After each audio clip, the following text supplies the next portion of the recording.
जय। बंदी छोड़ कबीर परमेश्वर जी की जय। बंदी छोड़ गरीबदास जी महाराज जी की जय। स्वामी राम देवानंद जी गुरु महाराज जी की जय हो।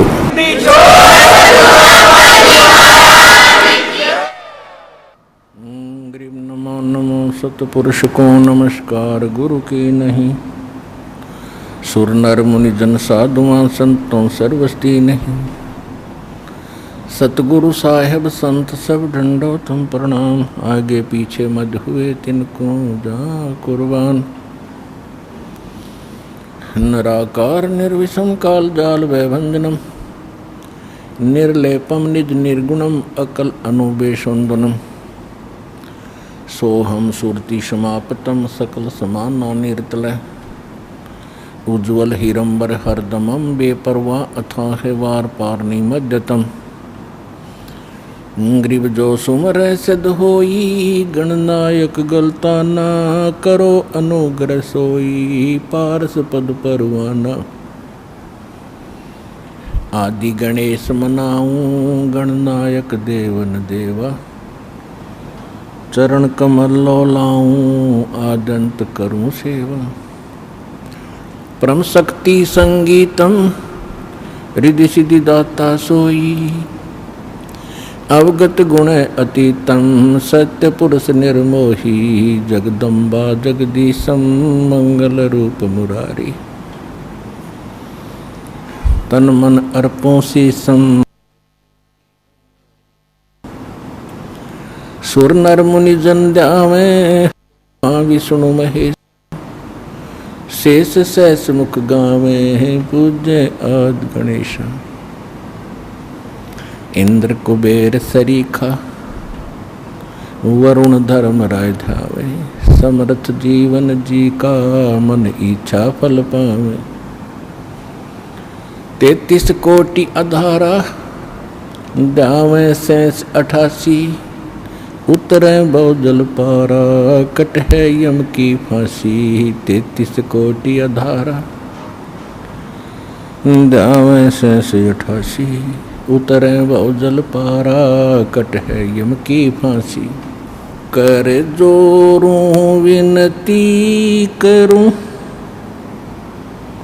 धरूं चरण पर शीश। गुरु जी राम देवानंद जी महाराज ने दियो नाम बख्शीश। कोटि कोटि सजदा करूं कोटि कोटि प्रणाम। चरण कमल में राखियो मैं बंदी जाम गुलाम। कुत्ता हूँ गुरुदेव का रामपाल दास का नाम। गले प्रेम की जेवड़ी जाखें चोहां जाऊं। तो करो तो बावड़ू दूर दूर करो तो जाऊं। जो राखो त्यों ही रहूं जो देवो सो खाऊं। जय इब कै सतगुरु मिले सब दुख आँखों रोए। चरणों ऊपर शीस धरूं कहूँ जो कहनी हो। कबीर साईं मिल लेंगे पूछेंगे कुशलात। आदि अंत की सब कहूँ अपने दिल की बात। गुरु जी तुम ना भूलियो चाहे लाख लोग मिल जाएं। हमसे तुमको बहुत है तुम जैसे हमको नहीं। अवगुण किए तो बहुत किए, करत न मानी हारे। बावे बंदा बख्श दियो, बावे गर्दन उतार।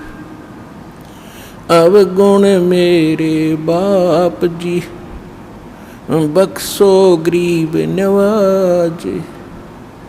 जो मैं पूत कुपूत हूँ, बहुर पिता को लाज। मैं अपराधी जन्म का, नक्सिक भरे विकारे। तुम दाता दुख भंजना, मेरी करो संवारे। सुरत करो मम साइया, हम हैं भव जल माही। आप ही बह जावांगे जो, तुम न पकड़ोगे बाँह। परमपिता परमात्मा पूर्ण ब्रह्म, सारी सृष्टि के रचनहार,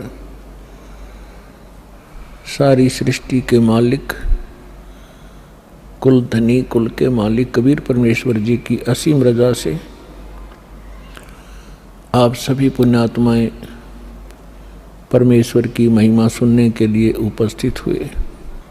आपका सौभाग्य है, आपको ऐसे समय में मानुष शरीर प्राप्त है, और उससे भी अच्छी किस्मत आपकी है कि आपको ये तत्व ज्ञान और यथार्थ भक्ति विधि प्राप्त हो रही है।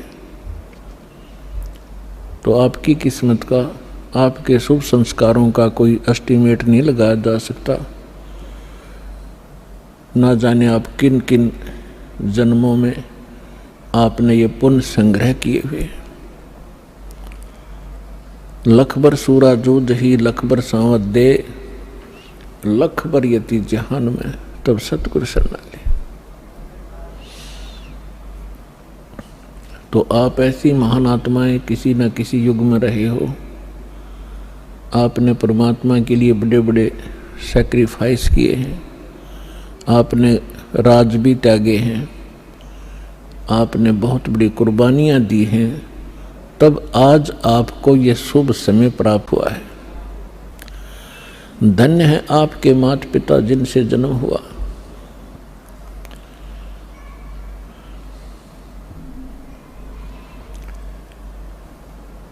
परमपिता परमात्मा की असीम रजा से आप यहाँ पहुँचे हो। आपको जितना ये अध्यात्म ज्ञान होता चला जाएगा, उतना ही आपको सरप्राइज होता रहेगा, आश्चर्य होगा कि सचमुच सहज में भगवान मिल गए, सहज में वो ज्ञान मिल गया जिसको ऋषि महर्षि नहीं प्राप्त कर सके। ब्रह्मा विष्णु महेश को भी वो ज्ञान प्राप्त नहीं हुआ जो आज आपको भगवान ने प्राप्त करा दिया, और सहज में करा दिया। अब जो कमी रहेगी तो आपकी रहेगी। तो इसके विषय में परमात्मा कहते हैं स्वयं ही कि समझा है तो सिर दर पाओ, और बहुर नीरे ऐसा दाओ। यदि आपको ये ज्ञान समझ में आ गया कि हम कहाँ रह रहे हैं और किस उद्देश्य से हम जी रहे हैं, और हमने करना क्या चाहिए था, हम कर क्या रहे हैं, तो अब सिर पे पैर रख लो। सिर पे पैर रखना, बहुत तेज दौड़ना किसी आपातकाल स्थिति में, कहीं कहीं पैर टिका कर व्यक्ति के। तो अब आपको ऐसा समय मिला है कि इस समय रहते रहते आप अपना कर्म बना गए तो मोक्ष प्राप्त हो जाएगा, सदा के लिए झंझट मिट जाएगा। आप इस लोक में रह रहे हो, आपके बच्चे आपको कितने प्रिय हैं, आपके माता पिता आपको कितने प्रिय हैं, आपके पति पत्नी भाई बहन आपको कितने प्रिय हैं। आजीवन आप जिस संपत्ति को संग्रह करने में लगाते हो आपको कितनी प्रिय है, उसके लिए ना जाने कितने झगड़े कर देते हैं, लड़ाई कर लेते हैं, मुकदमे कर देते हैं। तो ये कितनी अच्छी वस्तु है जिसको आप इतना लगाव रखते हो, तो और फिर ये तुरंत छोड़ देनी पड़ती है, मृत्यु हो जाती है। ये क्या कारण है? जब आपका ये कारण समझ में आओगा तब आपकी रुचि बनेगी परमात्मा के पाने में और सतलोक जाने की। अन्यथा ठीक है, जैसा करोगे अन्य कहीं आपको ऐसा स्थान नहीं मिलेगा जहां आपकी भक्ति शास्त्र अनुकूल हो। और शास्त्र अनुकूल साधना करने से आपके इतने शुभ संस्कार बन जाएंगे, यदि पार नहीं हुए तो आप ना जाने कितनी बार तो देवता बनोगे इस भक्ति से। इतनी महत्वपूर्ण भक्ति है, इतनी कीमती है, इसकी इतनी वैल्यू है। और ना जाने कितनी बार पृथ्वी के राजा भी बन जाओगे अपने ही पुण्य कर्मों से। और फिर उससे भी अधिक आप फिर कुत्ते गधे सुअर भी बनोगे। तो इस झंझट से छुटकारा पाने का अब समय आ गया है। अब इसको चूकना नहीं है। बुद्धिमान व्यक्ति हो, एजुकेटेड होगे, परमात्मा ने हर तरह से रजा बख्श रखी है, आपको शिक्षित किया, सदग्रंथों से दास को परिचित किया और फिर ऐसे इंस्ट्रूमेंट बना दिए कि आप घर बैठे देख सकते हो। अब भी कोई परमात्मा प्राप्ति नहीं कर सकेगा, सतलोक जाने की इच्छा जिसकी नहीं बनेगी, तो फिर वो मनुष्य के शरीर में पशु ही है, मनुष्य नहीं है। इस ऐसा ज्ञान परमात्मा ने आपके रूबरू करा दिया है। जिस दिन आपकी सही रुचि बनेगी, ये ज्ञान समझ में आओगा, आपको इस लोक की कोई भी वस्तु अच्छी नहीं लगेगी। इंद्र दा राज काग दा बेस्टा, स्वर्ग के राजा की गद्दी भी आपको ऐसी बुरी दिखाई देगी जैसे काग की बींट होती है, टट्टी होती है। और अब तक हम एक सरपंच बन जाओ तो काग बीटते फिरें, एमएलए बन जाओ तो पता नहीं के बन गए, मंत्री मुख्यमंत्री बन जाओ इस छोटे से टुकड़े के, तो हमारी बुद्धि खराब हो जाती है। इस ज्ञान से सेटिंग होगी, यहाँ से इच्छा हटेगी। आपने देखे होंगे मुख्यमंत्री हेलीकॉप्टर से जा रहे थे, आगे उनके स्वागत के लिए माला लिए खड़े थे, रास्ते में क्रैश हो गया हेलीकॉप्टर और उस भगत जी के हड्ड भी ना पाए कि 3 दिन तक। तो खाक है यह जीवन। तो आपने गहराई से सोचना पड़ेगा। ये कोई डूम बाट के गीत नहीं है, परमात्मा का बता आध्यात्मिक मार्ग है। और परमात्मा कहते हैं ये कहन सुन की बात नहीं है, ये कर पाड़ने की। पुण्यात्माओं, आपको आज के सत्संग में सुबह सुनाया था कि परमात्मा स्वयं आते हैं यथार्थ ज्ञान बताने के लिए और अपनी प्यारी आत्माओं को, अच्छी आत्माओं को मिलते हैं। गोता मारो स्वर्ग में जा बैठूं पाताल, गरीब दास ढूंढता फिरूं अपने हीरे मोती लाल। कबीर साहब गरीबदास साहिब जी को मिले, सतलोक में लेकर गए, जहाँ से हम आए हैं, जहाँ हमारा निज स्थान है, जहाँ हमारे पिता रहते हैं। और वो परम पिता फिर वापस छोड़ के गए उनको इस पृथ्वी पर।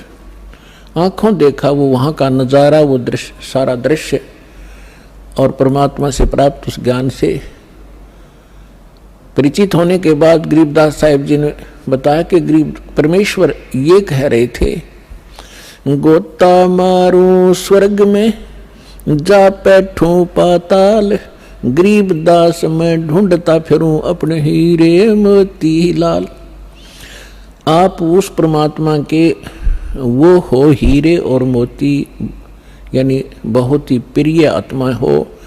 आप तक परमात्मा ने किसी भी माध्यम से संदेश पहुंचाया है और अपनी शरण में लिया है। आप वो पुण्यात्माएं हैं। अब जब परमात्मा यहाँ आए हुए थे, घर घर डोला करते थे, कहीं भी चौराहे पर खड़े हो जाते थे, एक तारा लेके अपनी अमृत वाणी को सुनाया करते थे। परमात्मा की वाणी में आत्मा को अट्रैक्ट करने का इतनी पावर है जैसे चुंबक लोहे को खींच लेती है। अब इस मालिक की वाणी को सुनकर आत्मा अपने आप जैसे खिंचाव होता है, और ऐसे परमात्मा की वाणी इसको धंधेड़ कर रख देती है, इसको विवश कर देती है सोचने के लिए। तो कर क्या रहे हो, करना क्या चाहिए था। पृथ्वीपति चकवे गए जिनके चक्र चलंत, रावण सरीखे कौन गुण भाई ऐसे गए अनंत। सर्व सोने की लंका थी वो रावण से रणधीरम, एक पलक में राज विराजी जम के पड़े जंजीरम।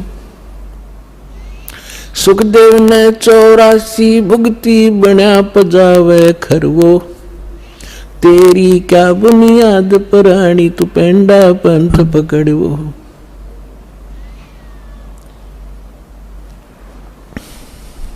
आए हैं सो जाएंगे ये राजा रंग फकीर, एक सिंहासन चढ़ चले एक बंधे जात जंजीरे। कबीर हरि के नाम बिना ये राजा रस बहो, माटी लदे कुमार के भाई घास न डाले कोई। पुण्यात्माओं, ये भगवान की बताई वाणी दास बोल रहा है, जो परमेश्वर स्वयं आकर बोलते हैं। जैसा गीता अध्याय नंबर 4 के श्लोक नंबर 32 में आपको प्रमाण बताया था कि गीता ज्ञानदाता कहता है कि वो परमात्मा स्वयं आकर अपने मुख कमल से जो ज्ञान देते हैं वो तत्व ज्ञान है। और उस ज्ञान में वो विशेष जानकारी है आध्यात्मिक यज्ञों की, यज्ञ माने धार्मिक अनुष्ठानों की, और उसको तत्वदर्शी संत ही बता सकते हैं उस परमात्मा के उस तत्व ज्ञान को। तो ये वो तत्व ज्ञान की वाणी है जो भगवान ने बता रखी है। अब हम ये समझें, क्योंकि हमने समय पर अब मनुष्य जीवन में मनुष्य जीवन जैसी ही सुविधा प्राप्त होती है, कुत्ते के जीवन में कुत्ते वाली ही सेटिंग होएगी। तो अब हम ये भूल जाते हैं कि उस समय पर खाना मिल जाता है, जब चाहे चाय पी लें, जब चाहे दूध पी लें, हैं, भूख लगे खाना खा लेते हैं। और जब ये शरीर छूट जाएगा, क्योंकि ये मिला इसलिए था, ऐसी सुविधाएं और ऐसी बुद्धि दी थी कि आप इसमें परमात्मा पाने का प्रयत्न करें। और यदि परमात्मा नहीं प्राप्त करते हैं, भक्ति ना करके और बकवादों में जीवन व्यर्थ कर जाते हैं, तो फिर परमात्मा बताते हैं कि राजा भी जब गधा बनेगा तो आम जीव की अब क्या बुनियाद है, क्या औकात है, सहज में समझ आ जाना चाहिए। फिर क्या बताते हैं परमात्मा, कबीर हरि के नाम बिना ये नार कूतिया हो, गली गली भौंकत फिरे भाई टोक न डाले कोई। परमात्मा की भक्ति के बिना राजा की रानी भी कहते हैं कुतिया की योनि प्राप्त करती है। फिर बताते हैं, कबीर बीबी पड़दे रहे थी डोडी लगे थी बार, गात उगाड़े फिरती हैं वो बन कुतिया बाजार। वो पर्दे की सुंदरी सुनो संदेशा मोर, गात उगाड़े फिरती हैं वो करें सरायों शोर। नक बेसर नक पे बनी पैरें थी हार हमेल, अब सुंदरी से कुतिया बनी भाई सुन साहेब के खेल। बीबी पर्दा रह थी इन राजाओं की रानियां, बड़े बड़े घरों की बहू बेटियां, इन मायाधारियों को हम बड़े मानते रहे। बड़े बड़े घरों की बहू बेटियां पर्दों में रहा करती थी, राजा की रानियों पर्दों में रहा करती थी, आगे उनके चौकियां लगा करती थी, कोई भी गैर व्यक्ति वहां फटक ना जा, और उसमें वो अपनी इज्जत माना करते थे। अब परमात्मा कहते हैं बीबी पर्दा रह थी और डोडी लगे थी बार, बार माने गेट का आगे चौकी पहरेदार खड़े रहा करते थे, और गात उगाड़े फिरती हैं वो बनकुतिया बाजार। वो पर्दे की सुंदरी और सुनो संदेशा मोर, अब गात उगाड़े फिरती हैं वो करें सरायों शोर। नक बेसर नक पे बनी वो पैरें थी हार हमेल, और सुंदरी से कुतिया बनी, कैसा स्वरूप बिगड़ गया। और सुन साहेब के खेत। अपने आत्मा ये बातें कोई कहने और सुनने तक सीमित नहीं रखनी है, इनको अपने हृदय में जचाना है और इस पे बहुत विवेचन करना है। परमात्मा ने ये शब्द क्यों कहे।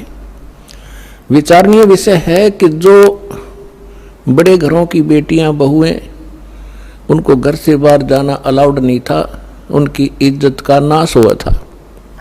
और जिस कारण से वो सत्संग और संत के विचारों से वंचित रही, जब वो रानी थी, सुंदर गहने पहना करती थी, आभूषण पहना करती थी, काजू किशमिश और बादाम युक्त हलवे और खीर खाया करती थी, क्योंकि उनके पूर्व जन्म की कमाई शुभ संस्कार उनके साथ थे। भविष्य में कोई चार्जर लगा नहीं, भविष्य में कोई उनको ऐसा संत मिला नहीं, भक्ति करने ज्ञान सुनने का कोई अवसर ना मिलने से उन्होंने मानुष जीवन बर्बाद कर दिया। काजू किशमिश बादाम के हलवे खीर खाया करती थी और झूठा छोड़ा करती थी, उनकी नौकरानियां खाया करती थी। एक परमात्मा की भक्ति ना करने से वो अगले जन्म में कुतिया की योनि में जाती है। अब कुतिया के जीवन से आप खूब परिचित हैं, फिर भी परमात्मा ने आगे बताया है कि वही रानी जो पर्दों में रहा करती थी, जिनकी इज्जत नाश हो जाती जब सत्संग में चले जाती थे, अब वो इज्जत कुतिया बनकर घूम रही है, निवस्त्र हो रही है। तो परमात्मा कहते कुल करने के कारण जो जीव गया बिगो, इसने अपना भट्ठा बैठा लिया इस लोक लाज के कारण। और जब ये कुल के कर लेगा, जब तू चार पाया का हो, गधा बनकर कुतिया बनकर घूमोगे, जब ये तेरा खानदान तुझे क्या सहारा देगा। तो इसलिए परमात्मा ऐसी ऐसी चोट मारा करते थे, इस सूती आत्मा को जगाया करते थे जगह जगह खड़े होकर। और आत्मा इतनी अचेत कर रखी है इस काल ने, पहले तो ज्ञानहीन बनाई और फिर मोह ममता में फंसा रखी, तेरा बेटा या तेरी बेटी, ये तेरी कार या तेरी कोठी, और काम नहीं करेंगे। भक्ति का समय कब मिलेगा, हमें टाइम ही नहीं मिलता। अब तो सभी ये कहते हैं कि फुर्सत नहीं है, टाइम नहीं मेरे पास। कोई किसी ने तो ये धारणा बना रखी है कि भक्ति तो बुढ़ापे में करा करें, जवान बच्चों का, जवान बेटियों का के काम सत्संग में जाने का। फूट गए बाग हमारे, बुढ़ापे में भक्ति होगी। पता कर लो बुढ़िया तो कदे दांत निकलवानी, कदे आंख बनवानी, कदे पिंडी भड़के, कदे बीपी आई, कदे लो को शुगर बढ़ गई। वो तो बिरान मट्टी का दौर है बुढ़ापे में। अगर पहले से ही भक्ति शुरू करेंगे तो बुढ़ापा भी हमारा रोग रहित, परमात्मा की शक्ति साथ रहेगी, तब वो ठीक रहेगा। अब परमात्मा की भक्ति का आधार देखिएगा तो जैसे प्रहलाद थे, 10 वर्ष के थे और 10 वर्ष के भक्ति में लग गए थे। ध्रुव 5 वर्ष के ही थे और परमात्मा के इस तत्व ज्ञान के अंदर सूक्ष्म वेद में बताया है कि 3 वर्ष के बालक को परमात्मा का मंत्र प्रथम मिल जाना चाहिए। यही वेद प्रमाणित करते हैं। 3 वर्ष की आयु में 3 वर्ष जो परम संत होगा वो 3 वर्ष की आयु के बच्चों को ही उपदेश देना प्रारंभ कर देगा। और यदि हम इस इंतजार में रहेंगे, बुढ़े होकर वृद्ध होकर के भक्ति करेंगे, बच्चों से फारिग हो लें और मृत्यु हो जाए 20 साल की उम्र में, प्रारब्ध इतना ही हो, फिर कहाँ करेंगे। तो बचपन से ही मालिक का सहारा मिल जाएगा तो हमारी एज भी एक्सटेंड होएगी, आयु भी बढ़ेगी, साथ देगा भगवान, पाप से बचेंगे, भक्ति संग्रह होगी, 100 हमारी मुसीबतें टलेंगी। तो यहाँ परमात्मा बताना चाहते हैं कि अभी तक हमें तत्व ज्ञान ना मिलने से हम लोकवेद, दंत कथा और अपने अनुसार ही सब ज्ञान विचार व्यक्त किया करते थे जो व्यर्थ थे। तो परमात्मा ने जगह जगह जाकर के ये ज्ञान दिया 64 लाख परमेश्वर के शिष्य हो गए थे, 64 लाख। आज तो पुण्यात्माओं एक चैनल से टीवी चलता है, प्रोग्राम चलता है तो करोड़ों व्यक्ति घर बैठे देख सकते हैं, करोड़ों टीवी लगवा दिए दाता ने। पहले परमेश्वर ने अपनी आध्यात्मिक पावर का प्रयोग किया, आज वो नहीं हो सकता, क्योंकि परमात्मा हर एक काम को एक सीक्रेसी के हिसाब से करते हैं। यदि आज परमात्मा वो लीला करते, आज तो सबके पास मोबाइल है, एक सेकंड में बता दे गुरुजी वहाँ थे, गुरुजी ने वहाँ सत्संग किया, वहाँ मिले, तो एक लोग उसको फिर दूसरे ढंग से ले जाते कि वो तो जादूगर है, और फिर परमात्मा को ग्रहण नहीं करते। तो आज परमात्मा ने वैज्ञानिक तरीके से ही अपना ज्ञान अपने बच्चों तक पहुंचाया है। अब परमात्मा घर घर जाया करते थे, सत्संग किया करते थे, और परमेश्वर की शरण में आने से वो दुखी प्राणी सुखी हुआ करते थे। एक ब्राह्मण परिवार था, उसके 2 लड़के 2 लड़कियां थी, और चारों बच्चे मेंटली डिस्टर्ब, पत्नी को भी प्रेत बाधा, और उनके उपचार के लिए बहुत पैसा व्यर्थ हुआ, और कंगाल हो गया, निर्धन हो गया। रिलेटिव्स भी, उस नाती भी, रिश्तेदार भी उससे नफरत करने लगे। और उन्होंने एक रामानंद नाम के, स्वामी रामानंद जी काशी के एक प्रसिद्ध संत थे, उनसे भी दीक्षा ली और उनसे भी ट्रीटमेंट, अपना समाधान चाहा। उसी समय परमेश्वर आए हुए थे, एक शिशु रूप धारण करके प्रकट हुए थे। काशी शहर के लहर तारा नामक एक सरोवर के ऊपर कमल के फूल पर अपने सतलोक से आकर बालक रूप धारण किया था। नीरू और नीमा नाम के 2 निसंतान पति पत्नी थे, वो परमात्मा को घर ले गए थे। वहाँ उनकी परवरिश कुंवारी गाय के दूध से हुई थी। धीरे धीरे बड़े हुए तो वो वही व्यवसाय जो नीरू किया करता था, जुलाहे का काम करने लगे, और साथ में अपना जिस उद्देश्य को लेकर आए थे वो प्रचार भी किया करते थे। इसी दौरान परमात्मा ने एक लीला की थी, वो अलग कहानी है, फिर से सुनाएंगे। अब इतना ही सुनाएंगे कि स्वामी रामानंद जी और परमेश्वर कबीर जी की गोष्ठी हो रही थी, बैठे थे। उसी समय वो ब्राह्मण पहुंच गया वहां पे, और उस ब्राह्मण ने अपने गुरुदेव स्वामी रामानंद जी से कहा कि गुरुदेव, मैं अति दुखी हो चुका हूँ, अति आर्त हूँ, आपकी शरण आया हूँ, मुझे कोई समाधान बताओ। तो रामानंद जी ने उनको बहुत सारे जंतर मंत्र और बहुत से और भी दान धर्म के तरीके बताए थे, उनसे भी उसको कोई राहत नहीं मिली। तो पुण्यात्माओं, आप जो भी कोई दुखी प्राणी होता है, वो परमात्मा की राहत लेने के लिए संतों के पास जाते हैं, या उसको जो भी कोई बता दे कि वहाँ झाड़ा लगाते हैं, वहाँ कोई ओझा बैठा है, तो वहाँ भी जाते हैं। तो जितने भी संत हैं पहले अपनी क्रिया बताते हैं, आप ऐसे करो, ये मंत्र जाप करो, ये ऐसा दान करो।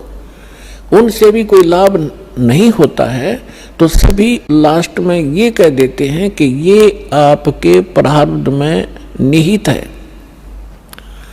अर्थात आपकी किस्मत में लिखा है, ये आपने भोगना ही पड़ेगा।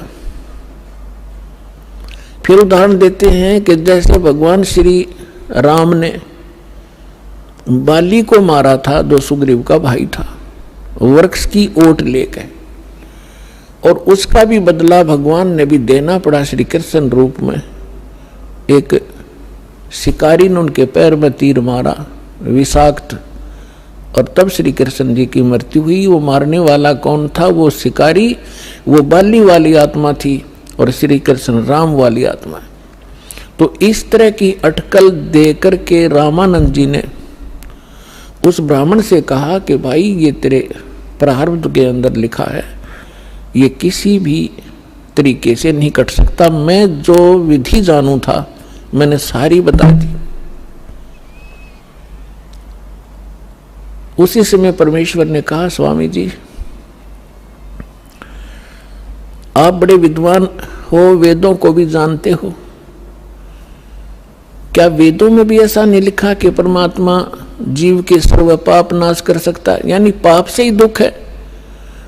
पाप जो प्रारब्ध में लिखा गया है, किस्मत में लिखा गया है, तो उसको प्रारब्ध का कष्ट कहते हैं, संकट कहते हैं, और वो भोगना ही पड़ता है, भोगने से ही समाप्त होता है। तो परमेश्वर ने प्रश्न किया, क्या स्वामी जी आप, क्या वेदों में भी ऐसा ही लिखा है?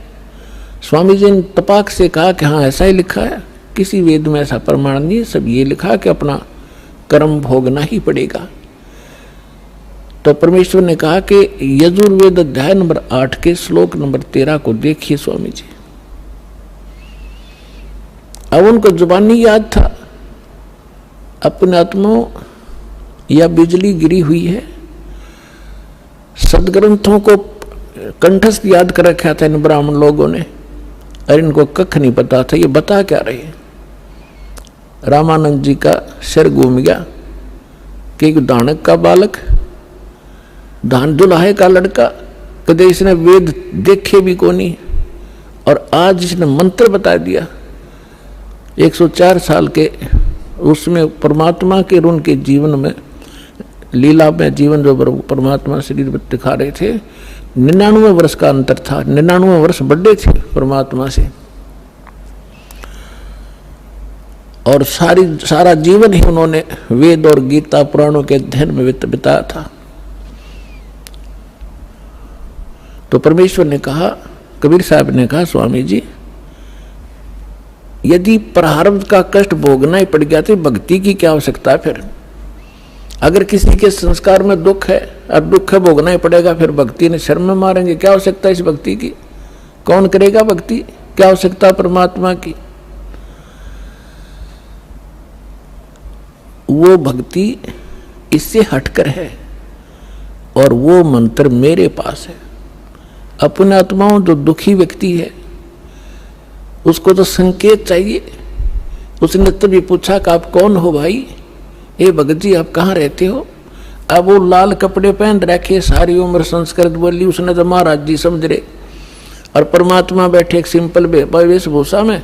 उसने न्यू कहा, भगत जी कहाँ रहते हो आप, आपका कहाँ ठिकाना है? परमात्मा ने बताया, भाई मैं दानक हूँ, दुल्हा हूँ, और नीरू का पुत्र हूँ, ऐसे ऐसे हमारी चौपड़ी वहाँ रहा करूँ। अब परमात्मा ने ये बताना इसलिए अनिवार्य समझा कि जैसे न भगवान चाहिएगा तो आ जाएगा, और जब ब्राह्मण पने में होगा, क्यों उसमें छुआछूत बहुत गणी थी, तो अपना भाई चला जाएगा। तो परमात्मा तो जा लिया श्याम ने, साथ साथ अक महाराज मैं घना दुखी हो गया। तो वहां जब परमात्मा के पास गए, और भी बहुत से आर्त व्यक्ति बैठे थे, और वो आपस में चर्चा कर रहे थे कि मैं इतना दुखी था, परमात्मा से नाम लिया, अरे भगवान आए हैं, ये परमात्मा है, तुम इसको दुल्हा मत समझो, दानक नहीं है। अब जिसके कांटे से निकल रहे वह क्यों कर कहीं सिंपल मैन है। तो उस व्यक्ति वो पहुंचा वहां पर ब्राह्मण, जब वो और भक्त बैठे बतला रहे थे, भगवान आए, जब सत्संग का आयोजन था उनके साथ दूसरे साथी बाहर मैदान में, तो उस ब्राह्मण का कुछ दिल डटया, जब ये सारे भगत कह रहे हैं तो कुछ बात बनेगी।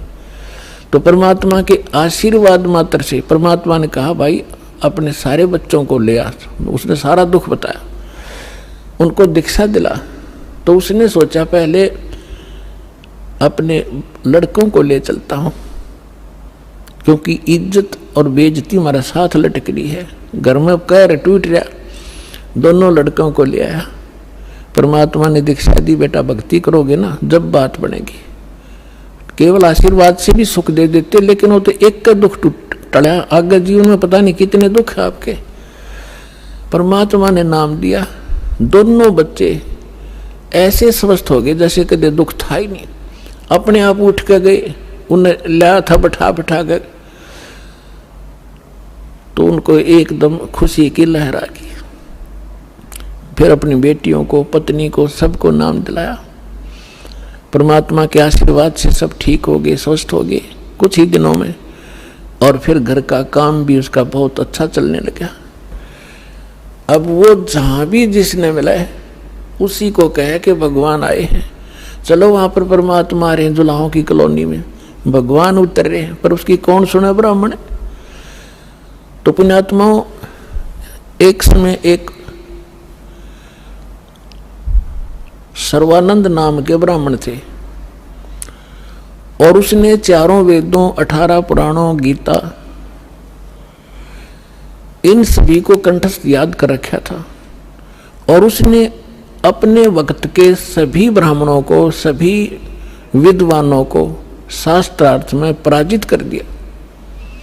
तो उसके मन में एक धारणा आई कि मैं अपना नाम सर्वानंद की जगह सर्वाजीत रखवाऊंगा, अपनी मां से कहता हूं।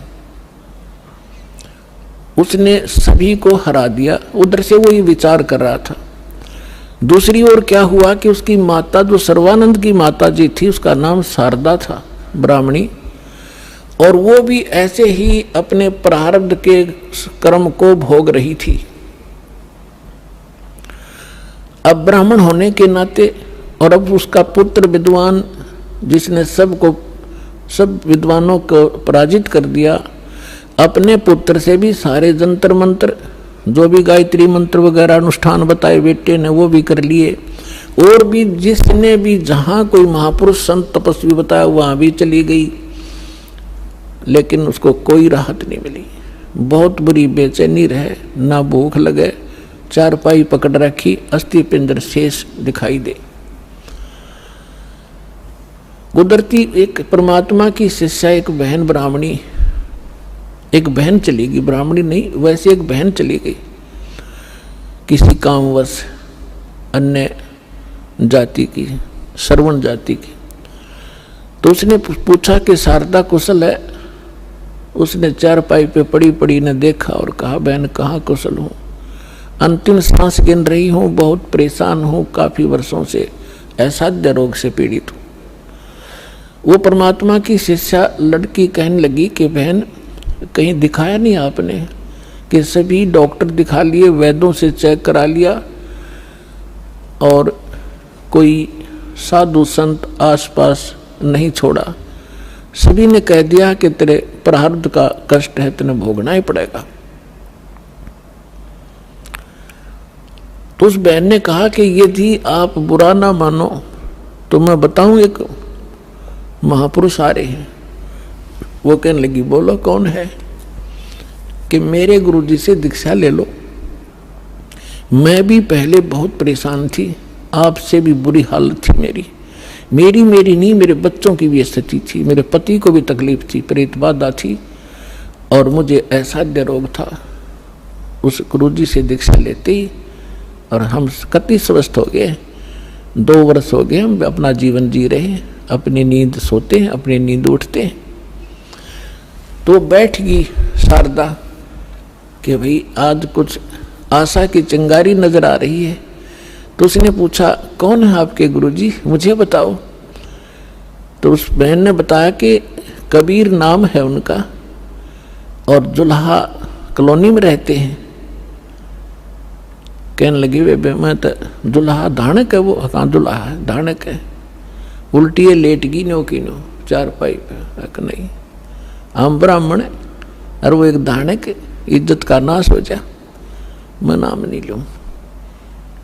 तो उस बहन ने बहुत कहा कि देखो, हमने ज्ञान सुना उस परमेश्वर का, आज आप ब्राह्मणी हो और मृत्यु के बाद आप अन्य जाति में भी तो जन्म ले सकते हो, आप पशु योनि में भी तो जाओगे, तब कहाँ जाएगी या जाति तेरी?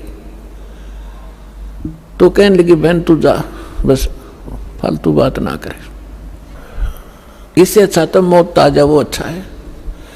तो पुण्यात्माओं, परमात्मा कहते हैं, राज तजना सहज है, सहज तरिया का ने, और मान बढ़ाई ईर्षा, ये दुर्लभ तजनाई है, वह चली गई।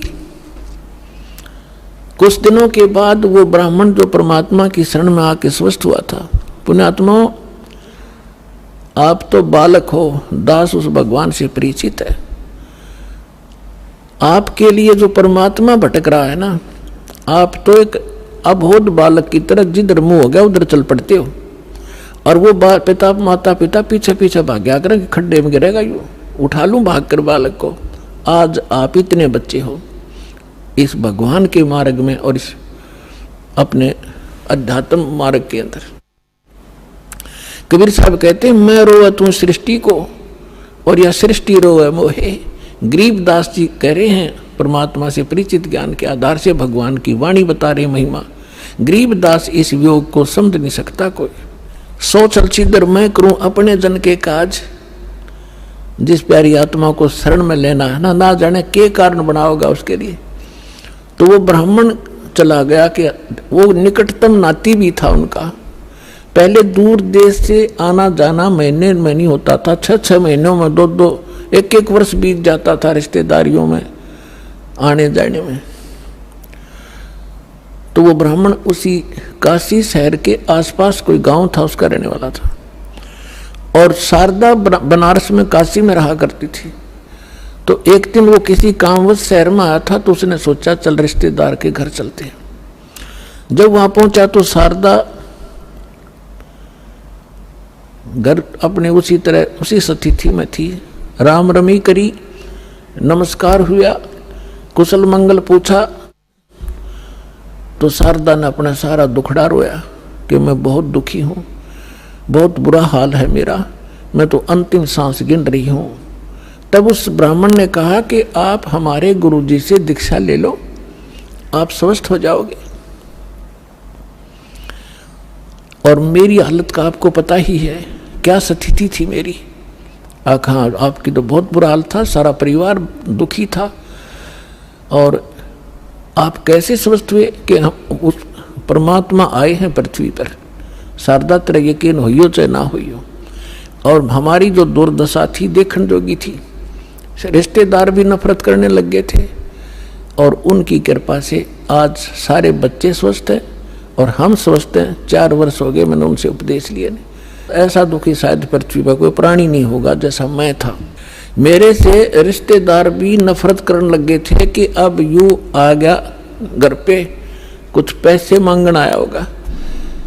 तो ऐसी दशा होगी थी मेरी, और अब वो रिश्तेदार मुझसे उधारे ले जाते हैं। तो शारदा ने सोची, हे भगवान बड़ी दया करी, देख यू तो ब्राह्मण है, इसने तो गुरु को बढ़िया बना रखा होगा, ऊंच जाति का ब्राह्मण ही बना रखा होगा। तो फिर बैठ गई चारपाई पे। तो उसने कहा कि फिर ठीक है, बताओ मुझे आपका गुरुजी कौन है, क्या नाम है उनका, कहाँ रहते हैं। मेरे पूज्य गुरुदेव जी का नाम है कबीर। उसके वो फिर अक्सर खटक गया, कबीर वो धाणक, वो नीरू का। कहाँ? वो ब्राह्मण बोला कहाँ, वही है, यस। तो शारदा बोली, तेरी शर्म भाजगी, इतनी इज्जत का नाश कर दिया, ब्राह्मण होकर धाणक गुरु बना लिया, डूब कर मर जा की तरह। ये 36 लागी सुनान। तब अब उस पंडित जी ने कहा कि मिश्राणी बात सुन ले, यह शिक्षा मेरे देने की जरूरत नहीं, मैंने देख लिया। ये ब्राह्मण जब कित गए थे, जब मेरी दुर्गति हो रही थी, चौने भी ना दे थे, अंतिम सांस गिनों था, बुरा हाल हो रहा था। और ठीक है, तेरा ना समझ में आती तो गुरु जी के बारे में फालतू मत बोलिए, उठ कर चल पड़े। अब ये बात उसका घर कर गई कि सचमुच ये तो घना बुरा हाल था इनका, शारदा के, और इनका जीवन इतना सुखी हो गया। अब वो सोचन पर विवश हुई, तो वो काफी देर सोचती रही कि ये क्या बनी। अरे काल ने तो ऐसे बना रखे किले जाति के, ऊंच नीच के। काल ने तो इतना जबरदस्त जाल फैला रखा पुण्यात्मा, परमात्मा बिना यो टूटे नहीं। अब आप देख रहे हो परमात्मा ने सबसे पहले यह बीमारी काटी कि अब आप देख रहे हो कोई छुआछूत नहीं, ऐसी दया करी ना तो एक बाड़िया और थी, अपने ही समाज में थी, हिंदुआएं में थी, और तो देखी जाओ बाद की देखो दूसरे मजहबों होते तो यह समाप्त करी। और उस समय ये एक जबरदस्त किला बना रखा था जाति का। अब क्या हुआ, परमात्मा कच्चा काम नहीं छोड़ते। जो जन मेरी शरण है ताका हूं मैं दास, और गेल गेल लग गया फिर जब तक धरती आकाश।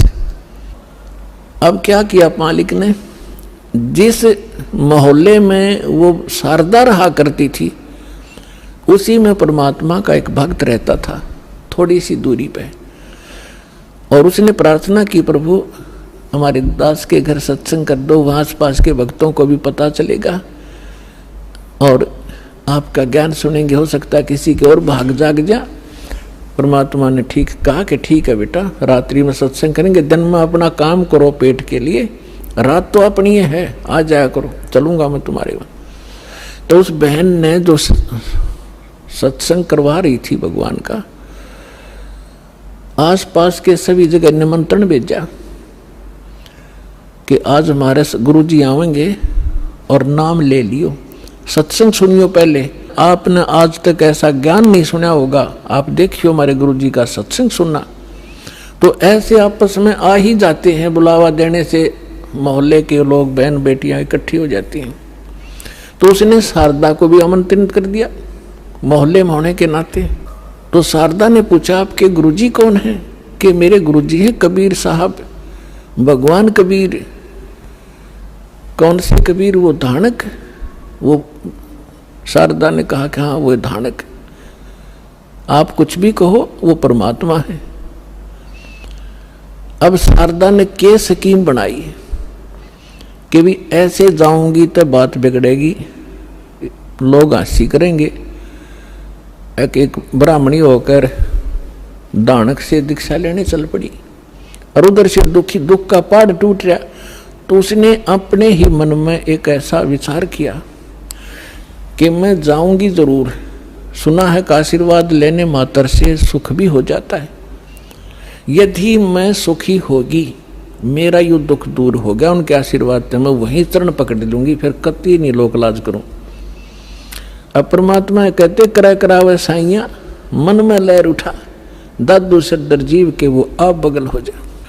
तो पहले रात्रि का समय था, पहले एक जोत जलाया करते देसी घी की, वही तो हवन का काम कराया करती, और वही रोशनी का वहां चांदना उसी से बनाया करते थे। एक जोत जला रखी देसी घी की, उससे आंगन में थोड़ा सा टमटमाती सी रोशनी थी।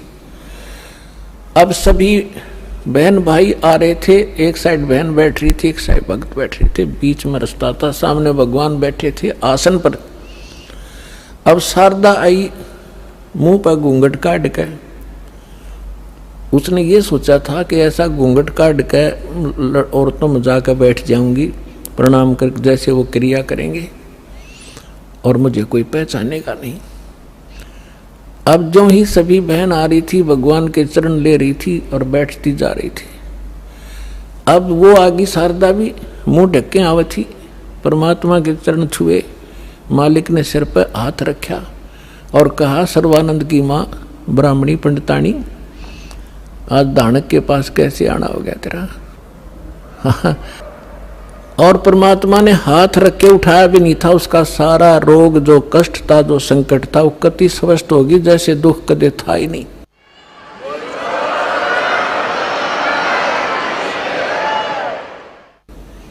और ऊपर से परमात्मा ने कहा कि कैसे आगे सर्वानंद की माँ तू?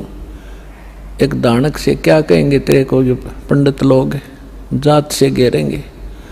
चरण पकड़ दिए उसी समय और फेंक दिया घूंघट उठा के, हे भगवान माफ करना मुझे दुष्टा को, मैं घनी नीच थी, आपके बारे में बहुत कुछ सोचा, आप तो सचमुच भगवान। खड़ी होगी सब न बतावे कि मेरा इतना दुख था, मेरा इतना कष्ट था, मैंने बहुत कुछ अच्छी मंदी भी कही है, तो भगवान पड़े हैं। फिर बैठ गई, सत्संग सुना, परमात्मा ने सृष्टि रचना सुनाई। तीन देव की जो करते भक्ति, उनकी कदे ना होवे मुक्ति। गुण तीनों की भक्ति में ये भूल पड़ो संसारे, कह कबीर निज नाम बिना कैसे उतरो पारे। अब शारदा को जितना ज्ञान था राम और कृष्ण, विष्णु और शंकर का, ब्रह्मा जी को तो हम भक्ति करते ही नहीं थे, श्री विष्णु जी और भगवान शंकर की तो हम खूब भक्ति कराया करते। अब सारी सृष्टि रचना सुनाई और ऐसा दुख टल गया उस समय तो सारी स्वीकार करे थी ना, तो अग्रम अग्रम भी करे वो थोड़े बहुत हुआ, तो वो भी मालिक ने पहले उसका समाधान कर दिया और सारी सुने थी, सारी हृदय में समावे थी। लगातार उसने आसपास जहां भी सत्संग परमात्मा का होता था वह सारे जान लागी और उसको काफी ज्ञान हो गया। एक दिन क्या हुआ, उसका लड़का जो सर्वानंद था उसने अपनी माँ से कहा कि माँ, मैंने इस आसपास के सभी विद्वानों को शास्त्रार्थ में पराजित कर दिया है, अब मैं चाहता हूं कि मेरा नाम सर्वानंद से बदलकर आप सर्वाजीत रख दो। तो माँ ने कहा कि बेटा अच्छी बात है, तेने विद्वानों को जीत लिया, बड़ी अच्छी बात है, लेकिन सर्वानंद भी तो अच्छा नाम है, इसमें क्या दिक्कत है। तो उसने कहा माता जी ऐसा है ना, अब सबको अपने आप पता लग जाएगा कि इसने सबको पराजित कर दिया, सब पर विजय प्राप्त कर लिया, इसलिए मैं अपना नाम सर्वजीत रखवाना चाहता हूं। उसकी मां बोली बेटा ठीक है, नाम तेरा बदल दूंगी, लेकिन एक विद्वान और है, उसने पराजित और कर दे। तो वो कहने लगा बताओ बताओ कौन है।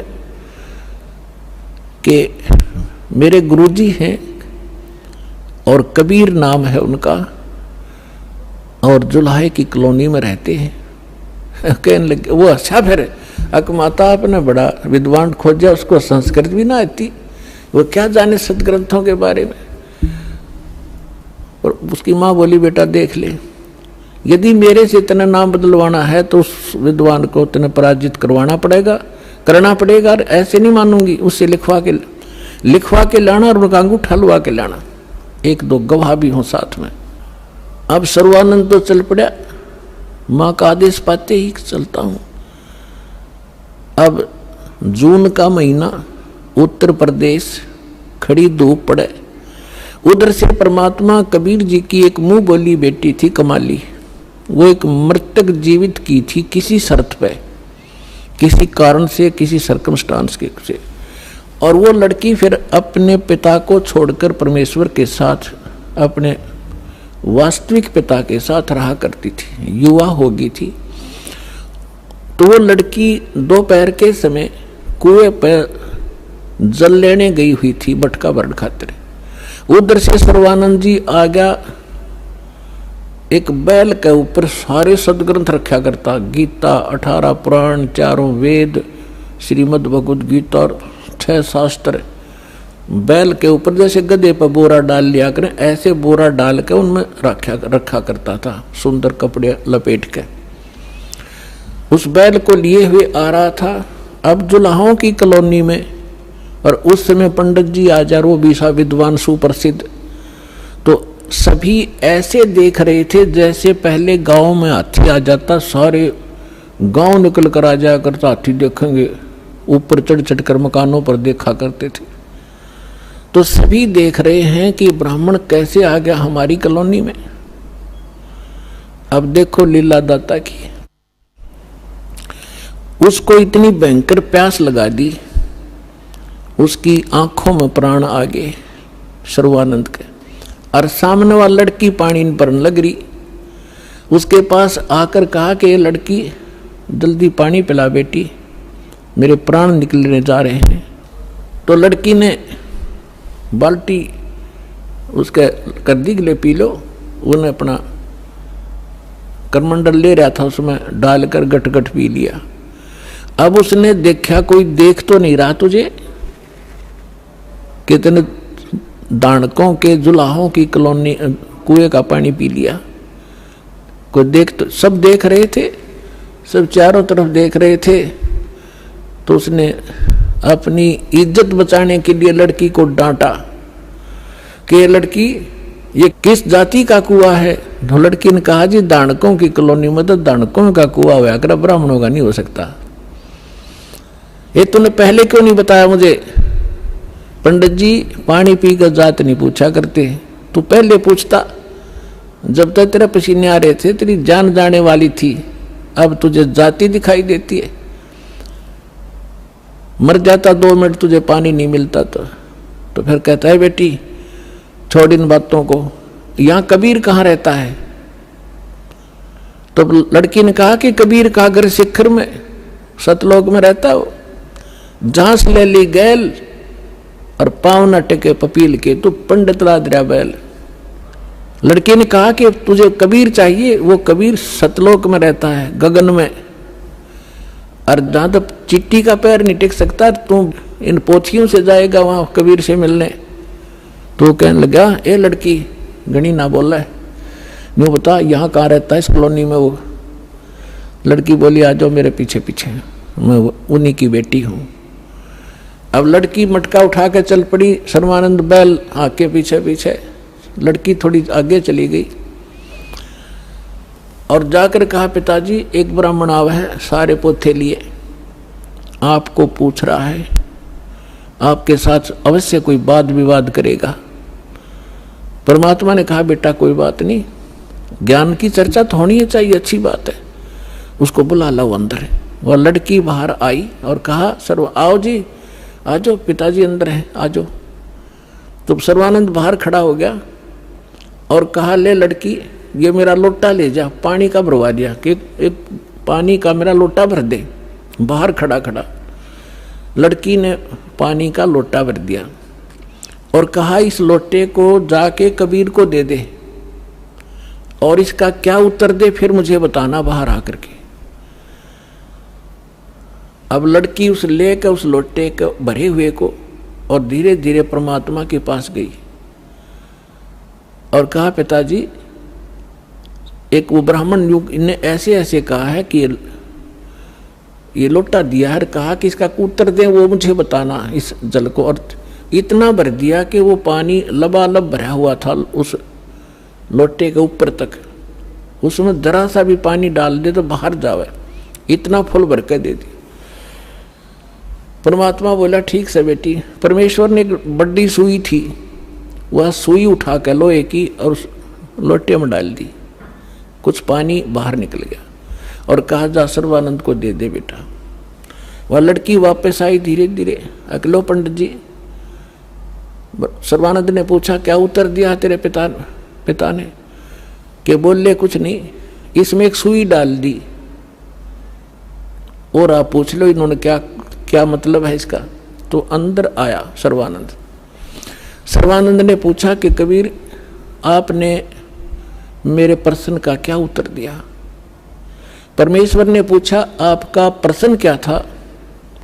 मेरा प्रश्न ये था, ये संकेत था, इस पानी के लोटे को फुल भर के आपके पास इसलिए भेजा था कि मैं ज्ञान से परिपूर्ण हूँ और मैंने सभी आसपास के विद्वानों को पराजित कर दिया है।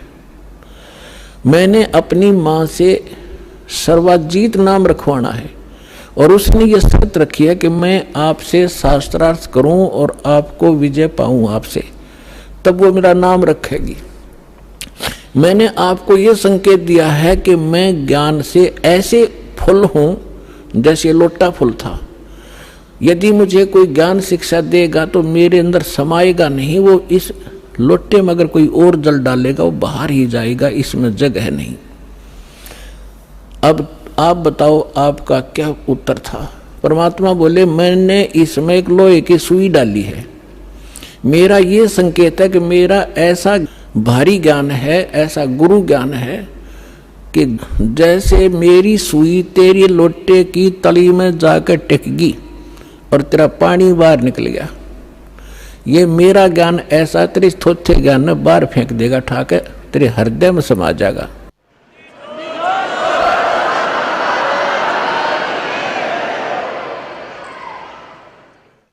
और ज्ञान सब ज्ञानड़ी, कबीर ज्ञान सो ज्ञान, जैसे गोला तोब का वही करता चले मैदान।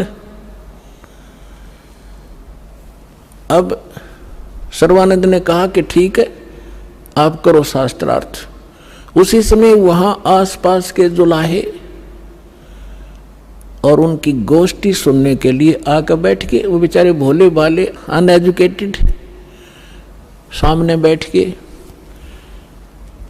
तो सर्वानंद ने कहा कि कबीर बोल क्या प्रश्न करेगा। परमेश्वर ने कहा कि कौन ब्रह्मा का पिता है, कौन विष्णु की मां, शंकर का दादा कौन है, पंडित जी दियो बता। ब्रह्मा विष्णु महेश के माता पिता कौन है, इनका दादा कौन है। अब सर्वानंद की बुद्धि तो वहीं टिकी हुई थी, ये सर्वेश्वर है, महेश्वर है, इनके कोई माता पिता नहीं है। आप ऐसे ही कह रहे हो, इनके कोई माता पिता नहीं।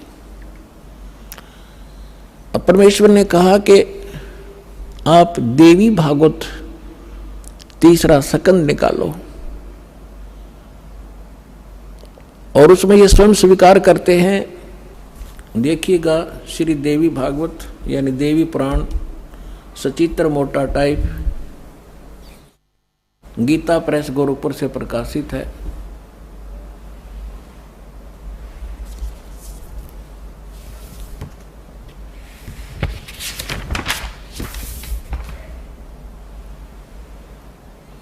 संपादक है हनुमान प्रसाद पोदार, चिमनलाल गोस्वामी।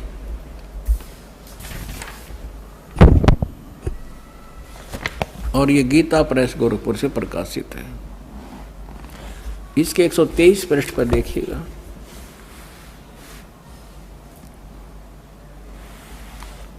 तीसरा स्कंद। विष्णु भगवान विष्णु जी अपनी माता दुर्गा की स्तुति करते हुए कहते हैं, तुम शुद्ध स्वरूपा हो, ये सारा संसार तुम इसे उद्भासित हो रहा है। मैं ब्रह्मा और शंकर हम सभी तुम्हारी कृपा से विद्यमान हैं। हमारा तो आविर्भाव माने जन्म और तिरोभाव माने मृत्यु हुआ करता है। हमारा तो जन्म मृत्यु होता है, केवल तुम ही नित्य हो, जगत जननी हो, प्रकृति और सनातनी देवी हो। भगवान शंकर बोले, देवी यदि महाभाग विष्णु तुम्ही से प्रकट हुए हैं तो उनके बाद उत्पन्न होने वाले ब्रह्मा भी तुम्हारे ही बालक हुए। फिर मैं तमोगुण लीला करने वाला शंकर क्या तुम्हारी संतान नहीं हुआ? अर्थात मुझे भी उत्पन्न करने वाली तुम ही हो। शिवे संपूर्ण संसार की सृष्टि करने में तुम बड़ी चतुर हो। इस संसार की सृष्टि, स्थिति और संहार में तुम्हारे गुण सदा समर्थ हैं।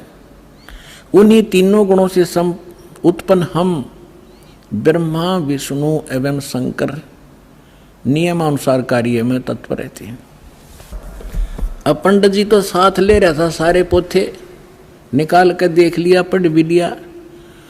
उसको मालूम था कि सामने जो श्रोता है ये सब अशिक्षित, और कह दिया कि झूठ बोलता है, इसमें कुछ नहीं है।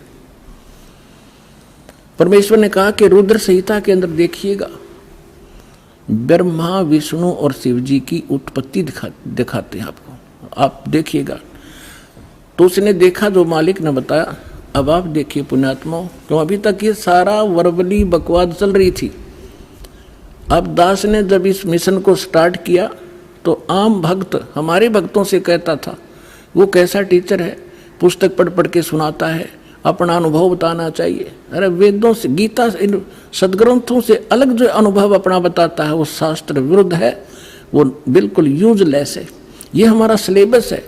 हम सिलेबस तो बाद में देखा दास को, न तो उस मूल ज्ञान से जो परमात्मा का ज्ञान था उसके आधार से भक्ति शुरू की थी। इन सदग्रंथों को बाद में देखा है, ये यूं का यूं मिला। तो आपको दृढ़ करने के लिए और आपको सच्चाई से परिचित कराने के लिए ये सदग्रंथ दिखा रहा हूं, मुझे नहीं जरूरत थी इनकी। जैसे एक अंधा था,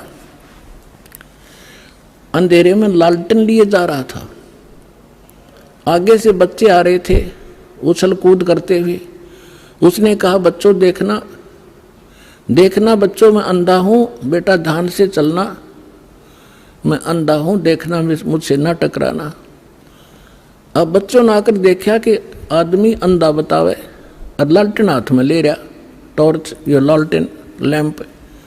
उन्होंने चारों तरफ से घेर के कहा, बाबा सचमुच आप अंधे हो? कहाँ बेटा अंधा हूं मैं। फिर लालटेन किस लिए ले रखी है? कि तुम आंखों वालों के लिए, कहीं मेरे से टकरा के बुढ़ डेग दे ही ना तोड़ दो, आपके लिए है, ताकि इस रोशनी में तुम्हें पता लग जाए कोई बूढ़ा व्यक्ति आ रहा है, साइड से निकल जाओ, मुझसे टकराओ नहीं, मैं अपने इसलिए आपके लिए लिए हुए हूं। तो दास तो इस ज्ञान को पहले सुना रहा था सन 1994 से लेकर सन 2000 तक। वर्बली जो मालिक ने ज्ञान दिया था यही सुना रहा था, ये ब्रह्मा विष्णु महेश नासवान है, इनकी जन्म मृत्यु होती है, ये इष्ट रूप में पूज्य नहीं है लेकिन अनादरणीय नहीं है। लेकिन दास के सामने समस्या थी कि इस बात को, दास की वर्बली इस कहानी को कोई नहीं सुनेगा हिंदू, और विरोध खूब होगा। तो अर्ज करी थी दाता ने कि आपका ज्ञान सत्य है दाता, कभी गलत नहीं हो सकता। यदि इन सदग्रंथों में मिल जावे, वेद गीता और पुराणों में, तो आपके बच्चे आपको पहचानने में देर नहीं लाओगे।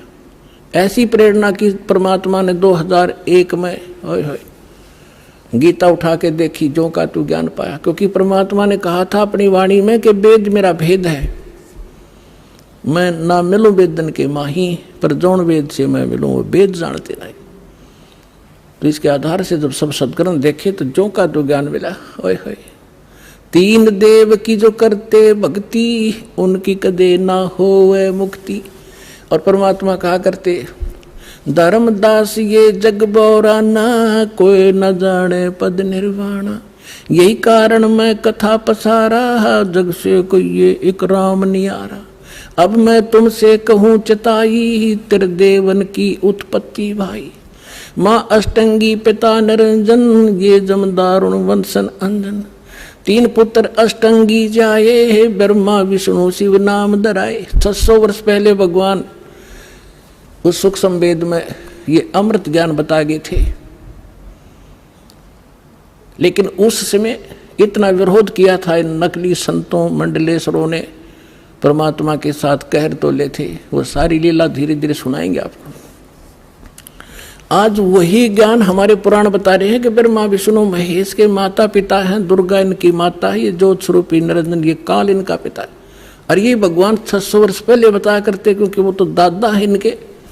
दादा तो बाप की भी डेट ऑफ बर्थ बता और पोत्या की भी बता दे, तो पहले बता कर जा रहे थे।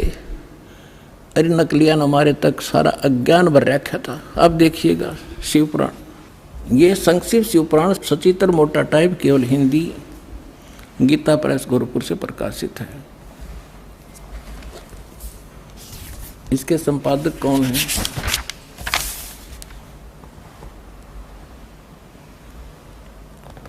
हनुमान प्रसाद पोदार, और ये गीता प्रेस गोरखपुर से प्रकाशित है।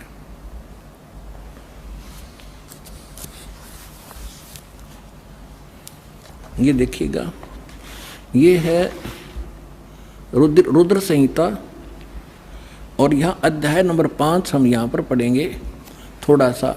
अपने पुत्र नारद की यह बात सुनकर लोक पितामह ब्रह्मा वहाँ इस प्रकार बोले। हमने 98 से प्रारंभ किया है, 98 से 98 से। अब हम 99 पर पढ़ लेंगे, 99 पर। ब्रह्मा जी ने, नारद जी ने ब्रह्मा जी से पूछा था। ब्रह्मा जी कहने लगे, ब्रह्मा जी ने कहा, ब्रह्मन देव शिरोमणे, तुम सदा समस्त जगत के उपकार में लगे रहते हो। तुमने लोगों के हित की कामना से बहुत उत्तम बात पूछी है। जिस समय समस्त चराचर जगत नष्ट हो गया था, सर्वत्र केवल अंधकार ही अंधकार था, न सूर्य दिखाई देता था न चंद्रमा, अन्य ग्रहों का भी और नक्षत्रों का भी पता नहीं था। उस समय तत् सत ब्रह्म, इस श्रुति में जो सत सुना जाता है एकमात्र वही शेष था। अब हम 100 पृष्ठ पर आगे अपने काम की बात पढ़ेंगे। शिव महापुराण रुद्र संहिता हम पढ़ रहे हैं। जिस परब्रह्म के विषय में ज्ञान और अज्ञान से पूर्ण, यानी कुछ साची कुछ झूठी उक्तियों द्वारा इस प्रकार विकल्प किए जाते हैं, उसने कुछ काल के बाद सृष्टि का समय आने पर द्वितीय की इच्छा प्रकट की, उसके भीतर एक से अनेक होने का संकल्प उदित हुआ। तब उस निराकार परमात्मा ने अपनी लीला शक्ति से अपने लिए मूर्ति यानी आकार की कल्पना की। वो क्या बना? मूर्ति रहित परम ब्रह्म। जो मूर्ति रहित परम ब्रह्म है उसकी मूर्ति ये भगवान सदाशिव हैं। अर्वाचीन और प्राचीन विद्वान इन्हीं को ईश्वर कहते हैं। अपने आत्माओं, ये कौन है? सदाशिव ये काल है, और ये इसने प्रतिज्ञा कर रखी है कि मैं कभी किसी के सामने अपने काल रूप में, ओरिजिनल रूप में नहीं आऊँगा। जो श्री कृष्ण के अंदर से निकल कर इसने अर्जुन को दिखाया था भयंकर रूप, वो है इसका असली रूप। तो ये क्या करता है? अपने पुत्र किसी को ब्रह्मा के रूप में दर्शन देता है, किसी को शिव के रूप में, किसी को विष्णु के रूप में। तो यहाँ ये काल के विषय में ब्रह्मा जानकार नहीं है। ये कौन है? कहते वो निराकार था, फिर साकार बन गया सदाशिव। अब देखो सदाशिव कौन है? भगवान सदाशिव है वो मूर्ति। अर्वाचीन और प्राचीन विद्वान उन्हीं को ईश्वर कहते हैं। उस समय एकाकी रहकर स्वेच्छानुसार विहार करने वाले उस सदाशिव ने अपने विग्रह माने शरीर से स्वयं ही एक स्वरूप भूता शक्ति यानी दुर्गा की सृष्टि की, एक स्त्री की सृष्टि की, जो उनके अपने श्रेयंग से कभी अलग होने वाली नहीं थी। उस पराशक्ति को प्रधान प्रकृति गुणवती माया बुद्धि तत्वों की जननी तथा विकार रहित बताया गया है। वह शक्ति अंबिका कही गई है। अब ये क्या कह रहा है ब्रह्मा जी? पुण्यात्माओं, अब देखो कमाल की बात है। देवी पुराण के अंदर तीसरे स्कंद में ब्रह्मा जी अपने पुत्र नारद को बताता है कि बेटा, मैं जब उत्पन्न हुआ मैं कमल के फूल पर बैठा था और युवा मेरा शरीर था। मुझे नहीं मालूम मैं किसने उत्पन्न कर दिया, मेरा उत्पत्ति करता कौन है, मैं कुछ नहीं जानता। अब यूँ बताओ है उस अपने बाप की उत्पत्ति वो क्यों कर बना? तो ये आप पे कह रहा है कुछ सच्ची कुछ झूठी। तो ये इसने परमात्मा जब प्रथम बार आए थे वो इस ब्रह्मा से मिले, विष्णु जी से मिले, शिव जी से मिले थे। उनको सृष्टि रचना सारी कथा सुनाई थी। इन्होंने एक बार तो स्वीकार किया था, फिर काल प्रेरणा से माल्य के ज्ञान को रिजेक्ट कर दिया था। अब वो सुना हुआ ज्ञान यहाँ कुछ अटकलबाजी कर रहा है। ये परमात्मा ने तो ये बता रखा है कि इस काल ने दुर्गा को खा लिया था, बुरी नीयत वो उसके पेट में चली गई थी, फिर वो परमेश्वर ने आकर निकाली थी, तब ये दोनों पति पत्नी रूप में रहने लगे थे। अब ब्रह्मा जी इसको दूसरे ढंग से कह रहा है कि उस सदाशिव ने इसने सिर पैर का पता नहीं कि उसने अपने शरीर से एक स्त्री उत्पन्न की जो कभी उसके अंग से अलग होने वाली नहीं थी। अब ये देखिए, उस समय एकाकी रहकर स्वेच्छानुसार विहार करने वाले सदाशिव ने अपने विग्रह से स्वयं ही एक स्वरूप भूता शक्ति की सृष्टि की जो उनके अपने श्रेयंग से कभी अलग होने वाली नहीं थी। वो कौन है? उस पराशक्ति को प्रधान भी कहते हैं। ये प्रधान शब्द रखियो याद, प्रकृति भी याद रखना। ये प्रधान और प्रकृति शब्द आपके श्रीमद् भगवद गीता के अंदर दास सिद्ध करेगा कि दुर्गा और काल के संयोग से ब्रह्मा विष्णु महेश की उत्पत्ति हुई। वहाँ ये प्रधान और प्रकृति शब्द है। तो ये समझना कौन है ये प्रधान? ये कह रहे हैं उसी को प्रधान प्रकृति गुणवती माया बुद्धि दोनों तत्वों की जननी तथा विकार रहित बताया। वह शक्ति अंबिका कही गई है। उसी को प्रकृति सर्वेश्वरी और त्रिदेव जननी, ओह ब्रह्मा विष्णु महेश की माता, उनको उत्पन्न करने वाली नित्य और मूल कारण भी कहते हैं। सदाशिव द्वारा प्रकट की गई यानी उसके शरीर से निकली हुई उस शक्ति के 8 भुजाएं हैं, अष्टंगी। 3 पुत्र अष्टंगी जाए, ब्रह्मा विष्णु शिव नाम धराए। 600 वर्ष पहले मालिक बता गए थे। आज हमारे ये पवित्र सदग्रंथ उसको सेकंड कर रहे हैं, समर्थन कर रहे हैं भगवान की वाणी का। और जिनको संस्कृत भी नहीं आवती है ब्राह्मण कहा करते, और गुरु जी हमारे क्या जाने दानक जुला, वो समृद्ध थे, सब वो प्रत्येक चींटी तक की भाषा जानते, सब पशु पक्षियों की भाषा जानते हैं। और इन्होंने उसको रिजेक्ट करके डाल रखा था लाल को। अब संभालो पुण्यात्माओं, आपका कल्याण हो जाएगा।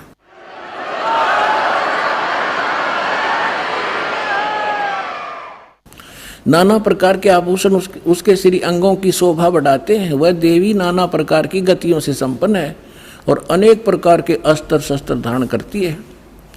एकाकिनी होकर वह माया संयोग वसात अनेक हो जाती है।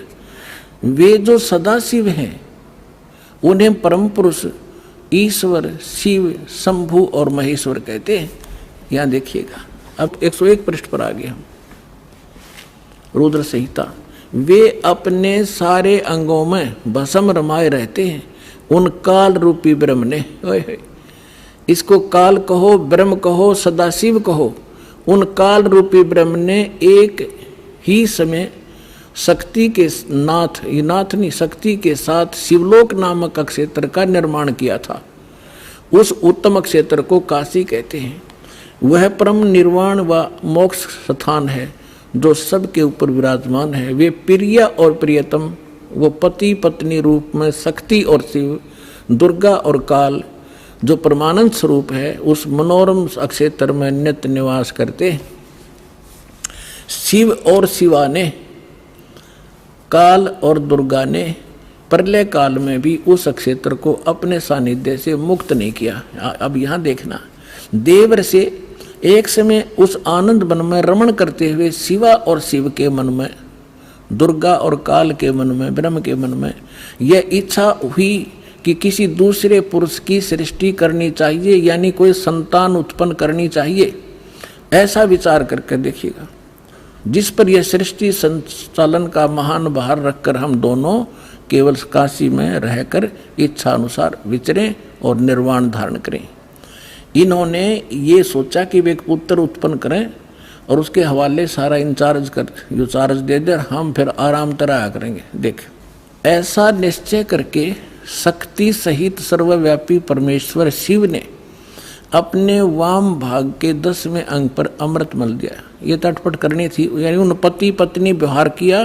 फिर तो वहां से एक पुरुष प्रकट हुआ, एक लड़का उत्पन्न हुआ। ये देखिएगा 102 पृष्ठ पे, रुद्र संहिता हम पढ़ रहे हैं। शिव ने कहा, वत्स, शिव ने कहा, बेटा, व्यापक होने के कारण तुम्हारा विष्णु नाम विख्यात हुआ। अब काल और दुर्गा का बेटा यानी विष्णु की उत्पत्ति होगी, दोनों से सिद्ध हुआ। अब यहाँ देखो, ये 6वां अध्याय समाप्त हुआ। अब यहाँ देखिएगा 7वां शुरू हुआ। ब्रह्मा जी कहते हैं देवर से, तत्पश्चात कल्याणकारी परमेश्वर शाम सदाशिव ने पूर्ववत प्रयत्न करके जैसे विष्णु उत्पन्न किया था, दोनों ने पति पत्नी व्यवहार करके मुझे अपने दाहिने अंग से उत्पन्न किया। मुने उस महेश्वर ने मुझे तुरंत अपनी माया से मोहित करके नारायण देव की नाभि कमल में डाल दिया, फिर लीला पूर्वक मुझे वहां से प्रकट किया। इस प्रकार इस कमल के से उत्पन्न के पुत्र के रूप में मुझे हिरण्यगर्भ का जन्म हुआ। अब ये शिव पुराण का अनुवाद करता विचलित हो गया कि यहाँ तक, क्योंकि शिव का पुजारी होगा यू, इसने यहाँ तो कर दिया कि विष्णु और ब्रह्मा की उत्पत्ति तो बता दी क्लियर कि सदाशिव काल रूपी ब्रह्म और दुर्गा, इनसे दोनों की उत्पत्ति होगी। अब यहाँ विचलित हो गया यो, ले कहते हैं चोर चुरावे तुमड़ी और गड्ढे पानी में, वो गड्ढे हुआ उपरावे न सच्चाई छानी नहीं। अब इन तीनों के पिता हैं ये और सिद्ध करते हैं। इसके 24 पृष्ठ पे आपको दिखाते हैं। ये विद्वेश्वर संहिता है। एक समय क्या होता है, एक समय ब्रह्मा और विष्णु जी का इस बात पर झगड़ा हो गया, युद्ध हो गया। ब्रह्मा जी कहने लगे मैं तेरा बाप विष्णु जी को, विष्णु जी कहने लगे मैं तेरा बाप, तो मेरी नाभि कमल से उत्पन्न हुआ। इन दोनों का झगड़ा हो गया। ये लंबी कहानी फिर बताएंगे। तो इनके पिता ने सोचा ये लड़का मरेंगे, उसने इनके बीच में एक लिंग खड़ा कर दिया, एक तेजो में पिलर, नीचे से बहुत लंबा चौड़ा। ये दोनों युद्ध करना बंद करके उसके और छोर खोजने लगे। तब ये पहुंच गया अपने पुत्र शिव का रूप धारण करके, और फिर इनसे कहने लगा कि तुम ज्ञान देने लगा, समझाने लगा। तो इन्होंने फिर जो प्रश्न उत्तर किए वो सुनाते हैं, देखिएगा, इससे पता चलेगा ये कौन है।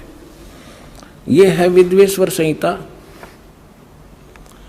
संक्षिप्त शिव पुराण, और पृष्ठ नंबर 24 पे ये है ब्रह्मा जी और ये है विष्णु जी, ये बीच में इनका एक स्तंभ है। अब हम यहां आ जाते हैं 25 पृष्ठ पे। ब्रह्मा और विष्णु ने पूछा, प्रभु, ब्रह्मा विष्णु फिर उसे वार्ता करने लगे काल से, सृष्टि आदि 5 कर्तों के लक्षण क्या है, ये हम दोनों को बताइए। भगवान शिव बोले, ये काल बोला, काल रूपी ब्रह्म बोला, मेरे कर्तव्यों को समझना अत्यंत गहन है, तथापि मैं कृपा पूर्वक तुम्हें उनके विषय में बता रहा हूं। आगे देखो, हम अपने मतलब की पढ़ लेंगे, ये 26 नंबर पे आ गया। अब ये क्या कह रहा है काल अपने इन ब्रह्मा और विष्णु दोनों को, पुत्रों, तुम दोनों ने तपस्या करके प्रसन्न हुए मुझ परमेश्वर से सृष्टि और सतिथि नामक 2 कृत प्राप्त किए। ये दोनों तुम्हें बहुत प्रिय हैं। इसी प्रकार मेरी विभूति स्वरूप रुद्र और महेश्वर ने, ये ने है गलत से मेरे विस्मृत, ने 2 अन्य उत्तम कृत संहार और तिरोभाव मुझसे प्राप्त किए हैं। अब क्या हो गया, 2 थे ब्रह्मा विष्णु और ये महेश्वर और रुद्र, इन चारों का बाप है ये बोलने वाला, जो बस इतना सिद्ध करना चाहो था दास आपको। अब परमात्मा ने बताया कि 3 पुत्र अष्टंगी जाए, ब्रह्मा विष्णु शिव नाम धराए, और 3 देव की जो करते भक्ति, उनकी को देना हो वह मुक्ति। गुण तीनों की भक्ति में ये भूल पड़ो संसार, कहे कबीर निज नाम बिना कैसे उतरो पार। अब सर्वानंद कहने लगे कि झूठ बोलता है, ऐसा कुछ नहीं लिखा है, क्योंकि ये नकली विद्वान इसी बात का लाभ उठाकर हमारा नाश करने में सफल हुए कि वो संस्कृत भाषा जानते थे और पूरा समाज अशिक्षित था, इनका यूं दाव लग रहा था।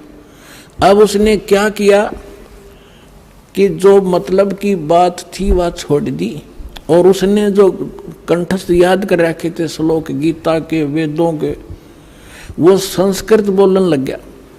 काफी देर तक रुका नहीं, डाटा को आध पौन घंटे तक संस्कृत बोलता रहा, संस्कृत बोलता रहा।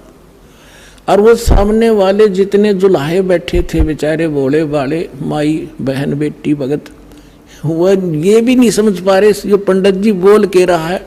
उन्होंने फिर ताड़ी पीट दी, वाह पंडित जी, वाह सर्वानंद, वाह पंडित जी, कमाल कर दिया।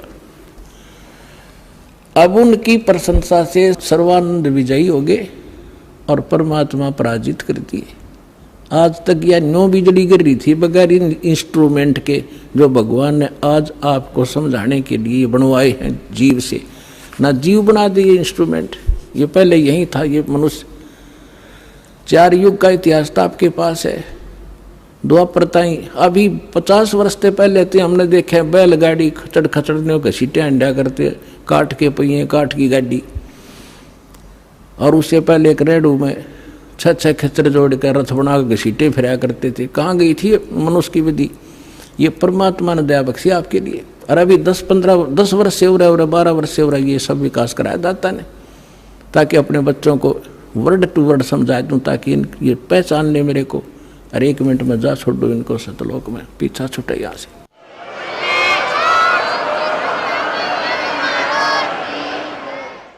अब सर्वानंद फूल गया, अगवन की बात है। उनको तो सिर्फ हार जीत चाहिए थी, भक्ति ना भगवान। तो परमात्मा बोले भाई ठीक है सर्वानंद, आप जीत गए, मैं हार गया, अब ठीक है जा तू अपने घर ने। कहने लगा से नहीं जाऊंगा, मेरी माँ ने कहा है कि लिख कर दे तू। परमात्मा बोले मैं तो अशिक्षित हूँ, तू लिख ले, आप लिख लो, मैं अंगूठा ला दूंगा। हाँ ठीक है। उसने लिख लिया। शास्त्रार्थ में सर्वानंद विजयी हुए और कबीर जी पराजित हुए। परमात्मा का अंगूठा लगवा लिया और लेकर कागज ने चल पड़ा। अब वहां जाकर उसको माँ बोली रे भाई आ गया? कहाँ आ गया माँ? हो गया तुम्हारा शास्त्रार्थ? हक हो गया। 2 मिनट में हार गया। उसने जाते हार मान ली माँ मेरे से। तो उसकी माता जी ने कहा कि बेटा मैंने जो प्रार्थना की थी आपसे, कुछ लिखवा के लाया तू? हाँ, मैं कच्चा काम थोड़ा ही करता हूँ, ये देख। माँ बोली बेटा पढ़ के सुना। अब उसने पढ़ा। शास्त्रार्थ में सर्वानंद हार गया कबीर साहब विजयी हो गए। उसकी माँ बोली रे तू तार का रहा मूर्ख, अब पढ़ने लग रहा। ओहो माता जी ऐसा है ना, मैं कई दिन से शास्त्रार्थ में लगातार रात्रि में जाग रहा था, गलती से लिखा गया मेरे से उल्ट लिखा गया। अकजा अब के ठीक लिख ले तू। वो दूसरी बार फिर पहुंचा कि कबीर जी ऐसे है, मेरे से लिखने में कोई त्रुटि रह गई है, मेरी माँ नहीं मान रही है, फिर से लिखवाना पड़ेगा। अब फिर लिख लो पंडित जी, मेरा कौन सा अंगूठा किस्सा है, कितनी बार लवा ले। उसने लिख लिया खूब सूझबूझ से। शास्त्रार्थ में सर्वानंद विजयी हुए, कबीर जी पराजित हुए, परमात्मा ने अंगूठा ला दिया। वो फिर जाकर कहा कि ले माता जी सुनाऊं। पहले तो उसको ही भ्रम था कि शायद मेरे से गलत लिखा गया होगा। अब सुना बेटा, शास्त्रार्थ में सर्वानंद उड़ अटक गया। अब बोला आगे बोलता क्यों ना, नहीं बोला माँ कभी गलत लिखा गया है। तो शास्त्रार्थ में सर्वानंद हार गए, कबीर साहब विजयी हुए, उसमें फिर ये लिखा पाया।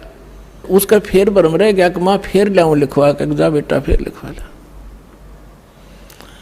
अब तीसरी बार फिर परमात्मा बोले लिख लो, होगी लगी होगी चूक आपके, कोई बात ना।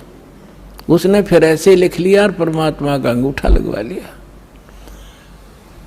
अब जब उसने सोचा कि जब मैं बाहर पढ़ता हूं तो ये ठीक पावे है, और माँ के सामने जाता हूं इसमें यह के बिजली गिरे, तो बाहर से ही आंगन से ही उस पर नजर टिका ली। अपने घर में घुसने से पहले उस पर न्यू करता जा, कति न्यू डांट रहा नजर। अकमाता सुनाऊं अक सुना, उसके सामने अक्सर पलट गए जैसे कंप्यूटर में पलट जाया करे। और न्यो का न्यो पकड़ गया, बैठ गया कलेजा पकड़ के। उसकी माँ बोली रे बोलता क्यों ना, तेरी बोलती क्यों बंद होगी विद्वान, बोल क्या लिख रखा है इसमें। वह कागज हाथ तो छूट गया उसके। उसकी माँ बोली बेटा भगवान आए हैं, तेरी बुद्धि भ्रष्ट हो रही है, ये 4 अक्षर सीख के और तू विद्वान पाक रहा है। जो ज्ञान उस परमात्मा का है तेरे पास तक कख भी नहीं बेटा, मैं तेरी भी कथा सुन रखी है, बहुत दिन हो गए। अब अपनी माँ के चरणों में पड़कर रोने लग गया। नो बोला माँ मैं तो घना नीच हूँ, सचमुच जो वो बोल रहे थे सारी लिखी है पुराणों में, जो वो बतावे थे, और मैंने अहंकार वश कति नहीं मानी। तो माँ बोली बेटा मेरी आत्मा कह रही है तू इकलौता पुत्र है, और तू ऐसा बिरान माटी ऐसी दुर्गति होगी तो कुत्ते की योनि में जागा बेटा। या विदुता काम नहीं आवे, भगवान की शरण और वो मंत्र में काम करेंगे, मेरी आत्मा खुश हो जाएगी, तो नाम ले ले। न बोला माँ मेरे साथ चलो, मैं अब तो जाऊंगा, मैंने शर्म आवेगी। अब चल मैं तेरे साथ चलूंगी बेटा। जाके चरणा में डाल दिया कि परमात्मा तेरा बालक है, भूल होगी इससे और नाम दे दो। परमात्मा बोले कोई बात ना बेटा, सारे मेरे ही तो बच्चे हैं, जिस दिन ये मुझे पहचान लेंगे झगड़ा ही मिट जाएगा। इस प्रकार सर्वानंद का कल्याण हुआ।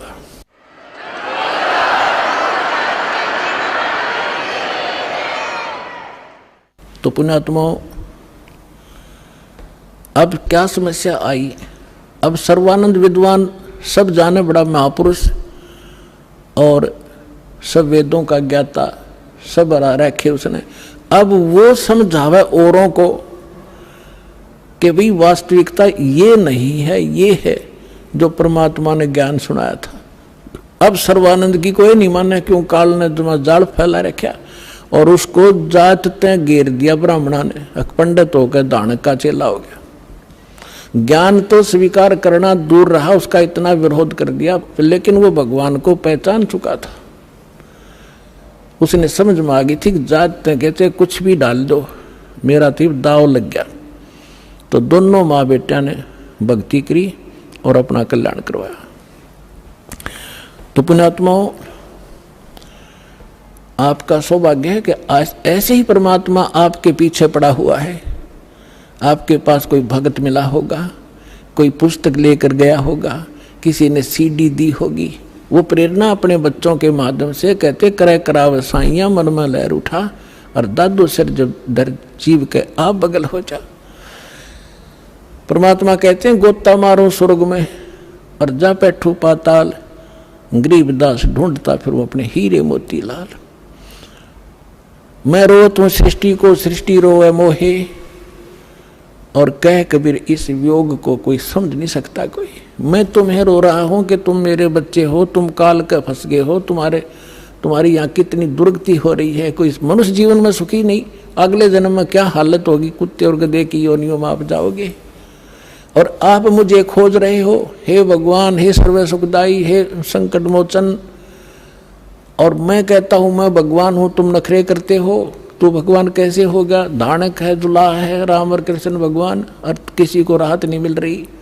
तो परमात्मा कहते मैं रोवत हूँ सृष्टि को, क्योंकि तुम मेरे बच्चे हो, यहाँ फंस गए गलत जगह पर। मैं रोवत हूँ सृष्टि को, सृष्टि रोवे मोहे। और कह कबीर इस योग को समझ नहीं सकता कोई। जिसमें धर्मदास जी को परमात्मा मिले और फिर उनको सतलोक लेकर गए, फिर उनको छोड़ा, वापस अपने यथास्थान को दिखाकर अपनी वास्तविकता से परिचित करा के जब परमेश्वर ने धर्मदास जी को नीचे छोड़ा तो फिर वो समझ गए, क्योंकि सारी लीला मालिक ने की हुई थी।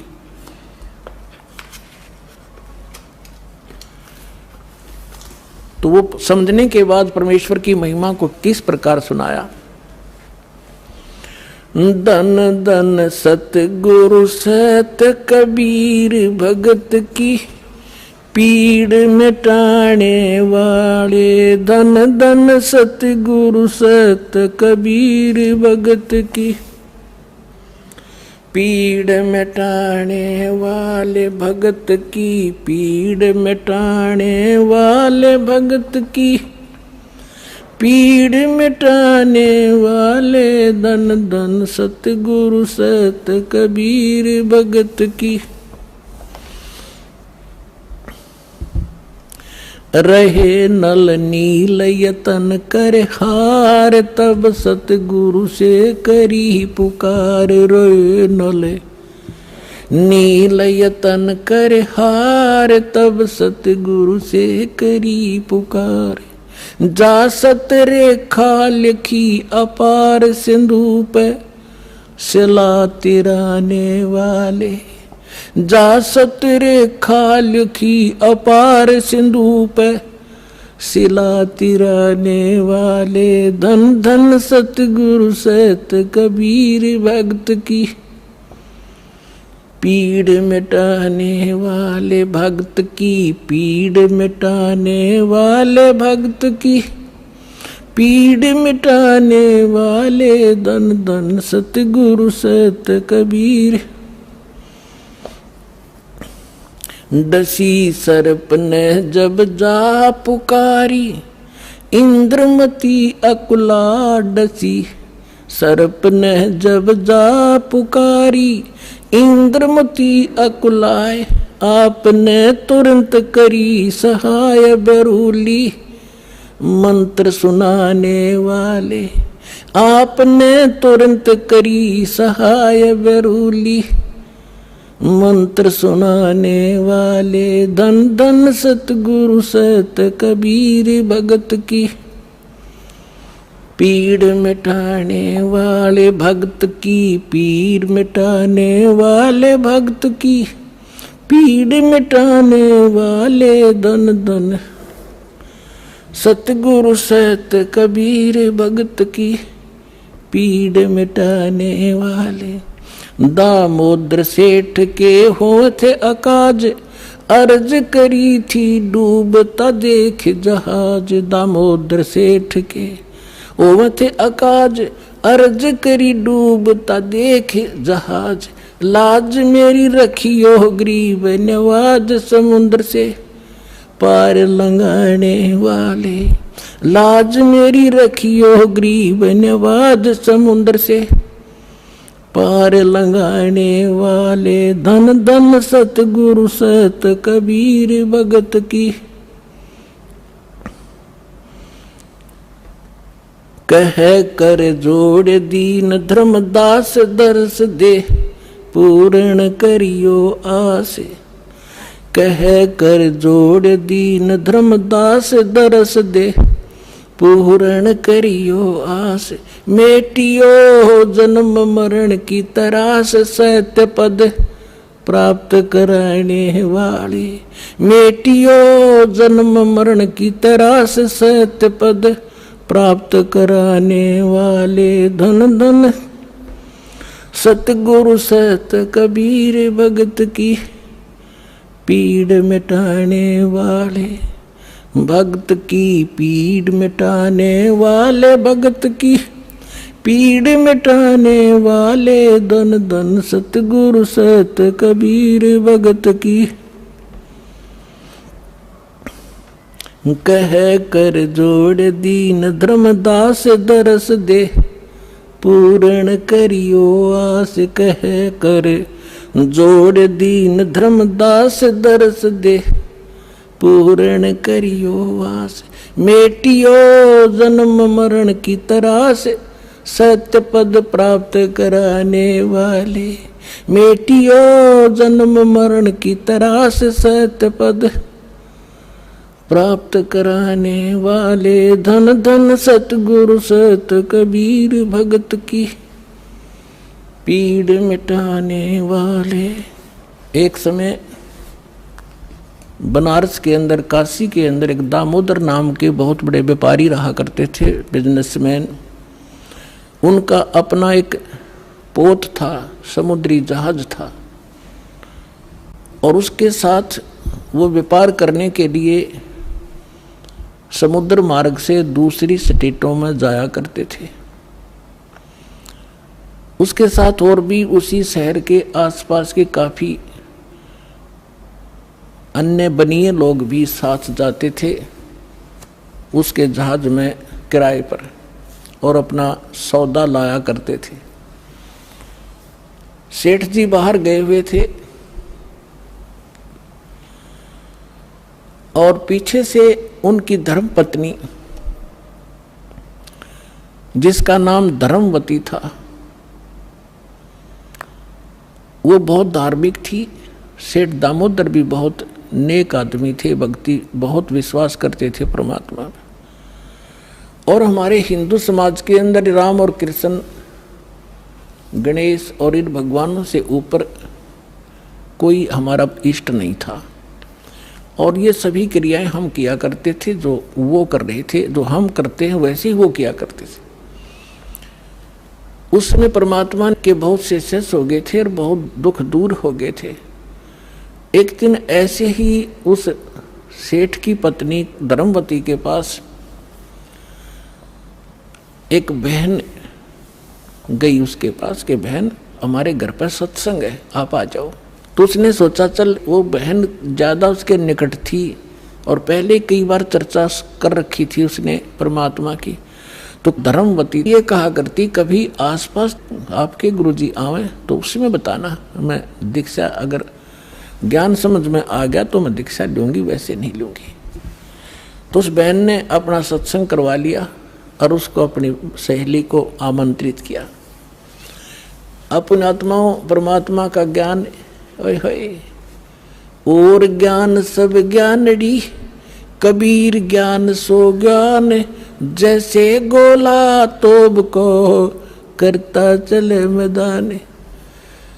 परमात्मा ने सृष्टि रचना सुनाई। परमात्मा जहाँ भी नया सत्संग करते थे सबसे पहले सृष्टि रचना सुनाया करते थे, और फिर मालिक की वाणी में उनके शब्द में ज्यादा कसक थी, आत्मा तुरंत खिंच जाती थी। सारा ज्ञान सुना। धार्मिक देखो पुण्यात्मा होती है ना, वो घनी अटबट नहीं कराया करते, सारा प्रमाण सामने, और फिर अग्रम अग्रम। तो धर्मवती उस बहन का एकदम सिर गया शरीर। जब सत्संग परमात्मा ने कर लिया 2 घंटे और बैठ गए, 10-20 भगत थे, अपनी अपनी कहन लागे। तब उसने परमात्मा ने कहा बेटा दीक्षा लेगी। वो कहने लगी महाराज मेरी आत्मा तो मानना है, मैं दीक्षा लूँ आपकी, मुझे ज्ञान पूर्ण रूप से समझ में आ गया। कुछ तो उस बहन ने कई बार सुना रखा था, और फिर परमात्मा ने फिर उसको सही सुचारू कर दिया। पर भगवान तो एक समस्या है मेरे सामने। तो परमेश्वर कबीर जी ने कहा बोल बेटा क्या शंका है वो बता मुझे, कि यूँ क्या करें। यूँ सुना है मैंने कि जोड़े में नाम लेना चाहिए, मेरा पति गया हुआ प्रदेश में धन कमाने के लिए, और वो आ लेगा तब नाम लूँगी, लेकिन मैं अब मुझे ऐसा लग रहा है कि मैं इस घर से बाहर कदम रखूँगी आपकी झोंपड़ी इस स्थान तक, कि मेरी मृत्यु ना हो जाए। आज मुझे आपके सत्संग से एक एक पल भारी हो गया कि ये जीवन नाश हो रहा है मेरा, तो मैं नाम कैसे लूँ? परमात्मा बोले बेटा, ये भ्रम जो इन मूर्खों का पैदा किया हुआ है, तुम एक दिन जन्मे नहीं, एक दिन मृत्यु नहीं होगी। आपके पति आपसे बड़े हुए, पहले जन्म हुआ आपका, बाद में हुआ। फिर उसने कहा जी मैंने उनसे पूछा नहीं है, और आज तक मैंने कोई भी काम उनसे बगैर पूछे किया नहीं है, और कहीं वो मुझसे नाराज ना हो जाए, मैं पाप की भागड़ ना बन जाऊं। परमात्मा ने कहा बेटा, आत्म कल्याण के मार्ग में किसी से पूछने की आवश्यकता नहीं, और सभी कामों में सलाह ले सकते हो, सभी बातों में। इसमें एक पल भी देर नहीं करनी चाहिए, कोई पाप नहीं लगे। अब वो चाहे नो ठीक, गुरु जी के मुख से जो शब्द सुन लियो फाइनल सच्ची है, महाराज फिर दीक्षा दे दो। अब उसने नाम ले लिया। अब रोज ये मंत्र आप देख रहे हो, ये मंत्र दिया करते दाता सबसे पहले, केवल बीच बीच के 5। अब हम हिंदू इनके ऊपर आरूढ़ थे ही, लेकिन वो मंत्र गलत जाप करे थे। ये मूल मंत्र है इनके। जैसे आपको बहुत बार बताया है, जैसे एक भैंसा होता है या ये बैल होता है, खागड़ जिसने कहे, उसने वैसे कहे जाओ भैंसा भैंसा, कतई नहीं सुने। अरे एक बार न्यू कर दिया हुर्र, वो न्यू देखेगा और भाग उसकी तरफ दौड़ना हो जाएगा। तो उसका अट्रैक्शन है, विवश है उसके उस शब्द से, वो खिंच जाता है। तो ये वो मंत्र है। और परम संत से लिए बिना ये मंत्र सूखे जाप करने तो लाभ नहीं हो। एक नियम है, उस नियम के अनुसार ही आपने चलना पड़ेगा। तो ये मंत्र दिए उसने, तो गदगद होगी, अक्सर भगवान ही न था। यही तो हम देवता पूजा करते थे। परमात्मा ने कहा बेटिया पूजा नहीं है, ये यहाँ के संरक्षक हैं, और मूल पूजा तो सतगुरु की है। अब परमात्मा ने उस समय ये तत् और सत और सार, ये सार नाम ये छुपा कर रखना था। ये प्रथम मंत्र इसलिए दिया था कि इनके संसारिक काम सुलझे रहेंगे, इनको सुख होता रहेगा, इनकी भगवान में आस्था बनी रहेगी, और इस मंत्र से इनका जन्म मनुष्य का होता रहेगा। इन आपको यहाँ तक लाना था, इस बिचली पीढ़ी तक। धर्मदास मेरी लाख दुहाई, ये मूल ज्ञान और मूल मंत्र की तो बाहर ना जाए। मूल ज्ञान बाहर जो पढ़ी, बिचली पीढ़ी हंस नितर ही। मूल ज्ञान तब तक छुपाई जब तक द्वादश पंथ ना मिट जाए। जब तक ये कलयुग 5505 वाला समय नहीं आना था, तब तक इसको गुप्त रखना था। सभी महापुरुषों से परमात्मा ने प्रतिज्ञा दिला दी थी। तो इस मंत्र को पाकर तो गदगद होगी, खूब डट कर भजन करे, आत्मा बिल्कुल खुश होगी। जो भूत प्रेत की बाधाएं थी थोड़ी बहुत सबके घर में बढ़ रहेंगे, वो भाग भूगे, उड़गी सी काया होगी। अब क्या हुआ, सेठ जी आए 1 महीने के बाद में। अब वो बुद्धिमान बहुत थी, उसने सोचा कि मेरे पति को यदि कोई थर्ड पर्सन न्यू बतावेगा कि तेरी पत्नी सत्संग में जाती है और रात को जाती है, क्योंकि परमात्मा अधिकतर रात को सत्संग करते थे, क्योंकि दिन में तो किसी को फुर्सत नहीं छोड़ रखी काल ने धंधे में। तो उसने सोचा कि ये कहीं इसके मन में मेरे प्रति कोई दोष ना आ जा और हमारा घर नरक बन जावे। अब क्या हुआ, जिस दिन वो सेठ वापस आया उसी दिन सत्संग था भगवान का और किसी के आसपास ही। तो उसने सोचा कि अपने पति को मैं पहले बता दूं सारी कहानी, और ये ऐसा व्यक्ति है अगर मेरी बात को यो मान लेगा तो फिर ये किसी की नहीं सुनेगा। तो जब वो खाना खाने लगा, खाना खिलाते समय उसकी पत्नी ने कहा जी मेरे से गलती बन गई और मुझे अक्षमा करना, करोगे, माफ करना। तो वो कहने लगा कि मैं अपनी पत्नी पर विश्वास करता हूँ, मेरी पत्नी ऐसी गलती नहीं कर सकती जो अक्षम्य ना हो। फिर भी बता अक जी सचमुच माफ़ कर दोगे, गुस्सा तो नहीं होगे? अगर ना तू बता। मैंने जी आपके पूछे बिना मैं ऐसे मेरी पड़ोसन नाम ले रखा है और उसके साथ में सत्संग में चली गई, और परमात्मा की वाणी सुनी मैंने, मेरा दिल कर गया नाम लेने, और मैंने आपसे पूछे बिना दीक्षा ले ली। तो वो बोला बड़ी अच्छी बात, इसमें क्या पूछना था, या कोई बुरा काम किया तूने, भगवान की भक्ति की, बहुत अच्छी बात है। उसका उल्गा सा हृदय हो गया कि भगवान बड़ी दया करी दाता, ये तो बिल्कुल सरल देसी बन गया। फिर उसने एक और पॉइंट सोचा कि एक बार इसको वो सत्संग स्थल दिखा दूं जहां हम जाते और आते हैं, ताकि लोग इसको भ्रमित ना कर दें, तेरी पत्नी रात में भी जाती है तो यो आदमी का जल्दी सी सेट नहीं होया करे।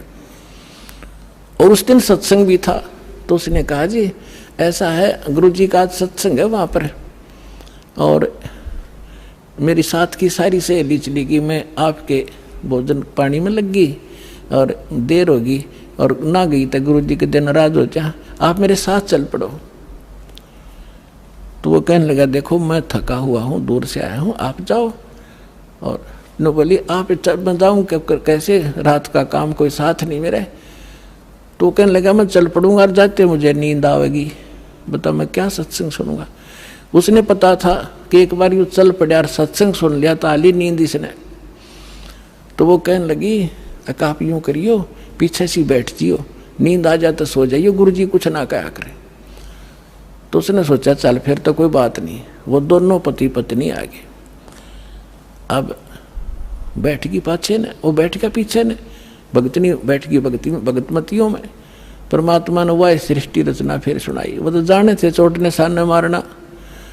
अब लाला जी ने किसी नींद आवे थी, उसका कलेजा फट गया, थर थर कांपेगा सारा, और नौके सोके सुने ज्ञान कड़ी कसूती तरह। अब सारा ज्ञान सुन लिया। जब अपनी उसकी पत्नी आई, जी नींद तो नहीं आई, कि नींद करे मेरे तो बेचैनी होगी, काहे की नींद आवे थी, एक न्यू पूछ ले गुरु जी ते मुझे नाम दे देंगे। तो उसने जाके कहा महाराज जी भगत जी आए हैं और यूं कहे दीक्षा मिल जाएगी। कहा बेटा बोला। तब उसने क्या बोली, कहा जा नाम देंगे आपको। सेठ जी जाकर बैठ गया पास में, कहने लगा भाई सुन ले लाला जी। परमात्मा बोले देखो सेठ जी आप हो इन देवताओं के गणे पुजारी, और परमात्मा का नाम लेने के बाद आन उपासना नहीं करनी होगी। वो कहते हैं 100 वर्ष सतगुरु की पूजा, एक दिन आन उपासी और वो अपराधी आत्मा फिर पड़े काल की फांसी। 100 वर्ष गुरु की अनुसार साधना कर ली, सतगुरु के अनुसार, एक दिन भी आन उपासना कर ली ना किसी देवी देवता की, पिछली सारा भट्ठा बैठ जाएगा तेरा। तो वो लाला जी बोला सेठ दामोदर, कहने लगे महाराज जी मैं बाणिया हूँ और सौदा करना खूब जानता हूँ, मैंने सारा कुछ सुन लिया और सब कुछ देख लिया। आज मैंने सारे कथा सुन रखी खूब बड़ी बड़ी, जो ज्ञान आपने दिया इस पृथ्वी पर नहीं, और मैं जो वचन कराया करूँ दाता और पक्का करता हूँ, आप मेरे गुरु मैं आपका चेला। फिर कहा कि भाई देख मैं दानक और तू लाला जी, कल न तेरी बरादरी वाले भी तुझे धिक्कारेंगे। ने बोला जी मुझे नाम दो और आप साथ रहियो दास के, जो होगा सो देखी जाएगी, मुझे दीक्षा दो। और परमात्मा ने कहा कि और उपासना नहीं करोगे फिर किसी देवी देवता की, नहीं तो नुकसान हो जाएगा। लेकर नाम, और परमात्मा का हाथ से चित्र बनाया करते थे, वहाँ जब का हाथ से बनाया करते थे सब जगह मिला करते थे। वो फोटो ले गया, जो विधि बताई थी विधान वो शुरू कर दिया आपने। फिर कुछ दिन के बाद वो कई दिन सत्संग सुने, फिर व्यापार में जाना था तो सभी वो दूसरे व्यापारी भी साथ थे। अब उसने क्या किया, उस जहाज के अंदर उसने अपना एक कक्ष बना रखा था जिसमें सारे देवी देवताओं के फोटो थे, और वहीं अपना घंटी बजाया करता, बैठ आरती करा करता, जय गणेश देवा माता थारी पार्वती, ये सारी कथा सारी आरती करा करता।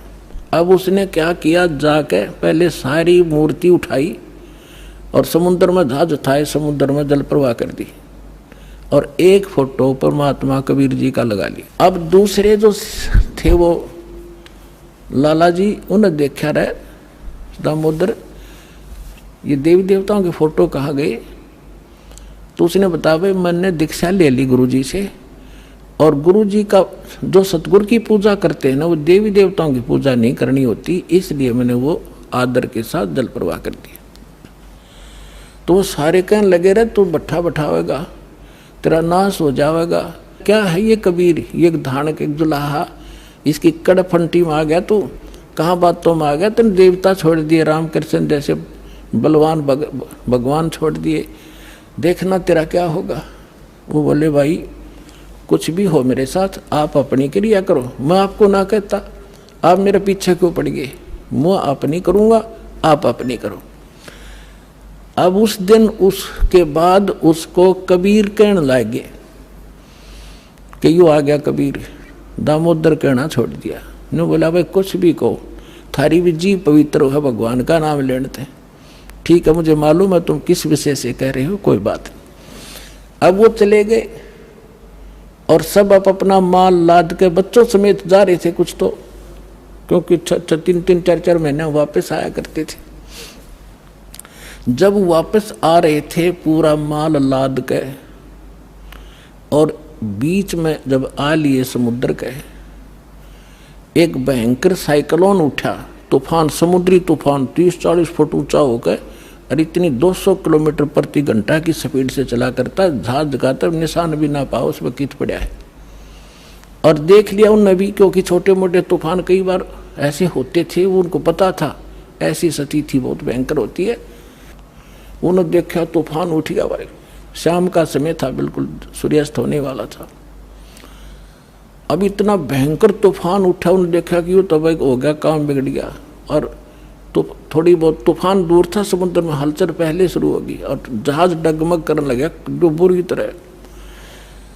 अब सारे अपने अपने देवता ने याद करें, कोई राम ने, कोई कृष्ण ने, जो भी जिसका इष्ट था, और दामोदर शांत बैठे। अब सब घबरा रहे थे, घिगी बंदगी, बच्चे मरे, सारी संपत्ति का नाश हुआ था। तो वो कहने लगे दामोदर आप क्यों नहीं अर्ज करते अपने गुरुजी से कि मैं क्या करूँगा, मेरा गुरुजी तो गरीब सा व्यक्ति है, मेरे भगवान, और आपके इसे ताकतवर भगवान जिन्हें पहाड़ तक ठा लिए, आप बच्चों के मैं बच जाऊँगा, आप कर लो अपनी अर्ज। जब उन्होंने देखा कोई जतन काम नहीं कर रहा, उनमें एक वृद्ध लाला जी था, नो क्या आक्रम भाई, क्या अगर सतगुरु का भगत तगड़ा हो से आप एक वे अर्ज कर दो। ने बोला तुम बैठ जाओ, कदे बीच में फिर नो को महाराज ने सुन ली थी, अग बैठा को नहीं जाता, तो कर लिया रजम बंद हो जाते। तब दामोदर ने कहा था, हे परमात्मा आपका ज्ञान समझ में आ गया, और मैंने आपकी महिमा इनका आगे घड़ी गा रखी है, और दाता मुझ नीच के, ठीक है आप तो समर्थ हो, सक्षम हो, कुछ भी कर सकते हो, अगर आज कोई उकचुक होगी मुझ नीच के कारण होगी, मेरे में कोई त्रुटि होगी, मैं आपकी मर्यादा ठीक नहीं कर पाऊंगा, हे परमात्मा आपकी बेइज्जती का कारण ये दास बनेगा। न्यू कह के बेहोश हो गया, अर्ध से पुकार के। इस बात ने सोच कर मैं तो बहुत कहा करता, परमात्मा न्यू कर दिया, उसका न्यू कर दिया, उसके ऐसे कर दिया। इतने समय में अंधेरा हो गया, रात के 8-9 बज गए, और चांदनी रात्रि थी। तूफान ऐसे बैठ गया जैसे छाड़ा सा, वहीं का वहीं, नो का नो धरती में।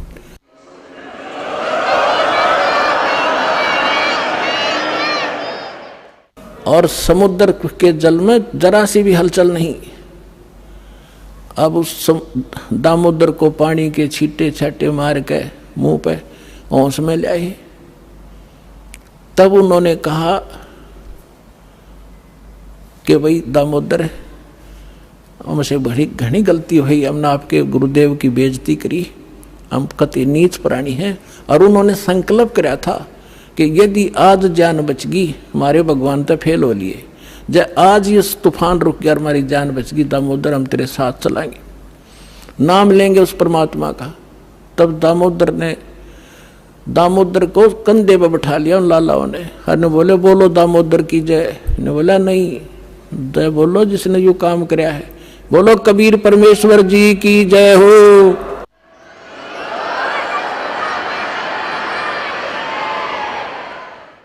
अब उधर से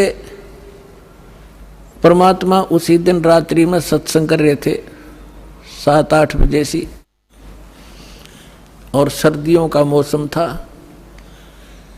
अब कुछ भक्त सामने आसपास बैठे थे। एकदम परमात्मा ने क्या किया, ऐसे मुंह पर करनो हाथ फेर कर ऐसे झटका दिया, आसपास के बैठे भक्तां के छींटे लागे। उन्होंने सोचा भाई पसीने कैसे आ गए सर्दी में, गुरुजी आपके पसीने आ गए? तो प्रभु बोले ना भाई पसीने को नहीं आए। और क्या था, ये पानी कहाँ से आ गया? कि मेरे भगत का जहाज डूबा था, दामोदर सेठ नहीं था, अभी नाम लेके गया था। हाँ जी हाँ जी, उसका जहाज डूबा था भाई, अब वो उसने बचा कर आया हूँ मैं। अब वो भगत सोच रहे थे अब भाई, अब क्योंकि हम भक्ति अवश्य करते हैं लेकिन विश्वास दृढ़ नहीं होता। अब परमात्मा कहते हैं कहा हो तो हरि नाम से, जब मन में नहीं विश्वास, बिना विश्वास के जो भक्ति करते हैं वो सफल नहीं होते हैं। तो वो कच्चे से थे और मन में उनके न्यू थी, ऐसे ही शब्द गा रहे थे, ज्ञान सुना रहे थे, पसीने आगे होंगे, हमारे सामने बैठे और वहाँ कैसे समुद्र में जहाज बचा के आए हैं। वो तो बात कही आई हुई। अब वहाँ से जब वो चलकर आए सेठ, 1-2 दिन और लग गया उन्होंने। उस दिन फिर सत्संग हो रहा था। वो पहले अपने घर गया, घर जाकर पता चला कि मेरी धर्मपत्नी भी उड़े जा रही है, सत्संग में गई हुई है। और सारे वो सेठ ने बोले पीछे घर जावांगे, और सारे बच्चा ने साथ ले रहे। पहले अब परमात्मा का उपदेश लेंगे, जब घर बढ़ाएंगे। अब हमारा बाकी आज का जीवन, आज के बाद का जीवन उनका ही हमारा। और सारे वहां चलेंगे, सीधे वहां 15-20 लाला जी उनका परिवार है। अब क्या हुआ, अब उधर सत्संग चल रहा था, वही भक्त मिले जुले से वो आया करते उस क्षेत्र में, तो सारे वही बैठे। और पीछे तय क्या हुआ, वो सारे के सारे जाकर बाहर खड़े हो कहने जय हो पाबंदी छोड़ कबीर साहब की, जय हो भगवान कबीर साहब की। परमात्मा बोले रे बाहर कौन शोर कर रहा, पता करके आइयो। अब जो ही वो बाहर गए भक्त पता करने आंगन से बाहर, तो उन्होंने देखा दामोदर को, वो सब जाने थे क्योंकि वो आते जाते थे सत्संग में। तो उन्होंने आकर बताया जी दामोदर सेठ आ रहा है और उसके साथ और कई लाला जी हैं, सेठ हैं, और आपका दर्शन करना चाहते हैं। बोला बुला लो भाई, क्या बात होगी। वो सारे आगे चरणाम अपने दंडोत प्रणाम करें, हे भगवान आपने दया कर दी, हमारे जीवन रक्षा कर दी। परमात्मा हमसे बहुत भूल हुई, हमने बहुत गलती की, आपके भक्त को बहुत सताया, टॉर्चर किया, इसको माफ़ करो हम अपराधियों को। भगवान आपने हमारी जान बचा दी, हमारा जहाज डूबता आपने बचा दिया। परमात्मा बोले क्या कह रहे हो भाई। और परमात्मा चाहते थे जिनके मन में शंका थी, वो उनका भ्रम निवारण करने के लिए एक सच बताओ, सारी कहानी क्या हुआ था कि भगवान ऐसे ऐसे हो गया था। हमने अपने सारे जंतर मंत्र कर लिए थे, कोई राहत नहीं मिली। फिर हमने आपके भगत आराध करी थी, इसने आपको पुकारा के मंत्र पर डायू दाने, यो बेहोश हो गया आपको पुकार करके। तब कहा बेटा मैं ही वहां पहुंचा था और आपकी रक्षा करी थी, और आपका अब सौभाग्य है कि आपको इस संकट आपके लिए वरदान से दोगा कि आपके समझ में आ गई और आप यहाँ आगे दीक्षा लो और अपना कल्याण कराओ। सभी ने नाम लिया, उनका कल्याण हुआ। बोलो सतगुरुदेव।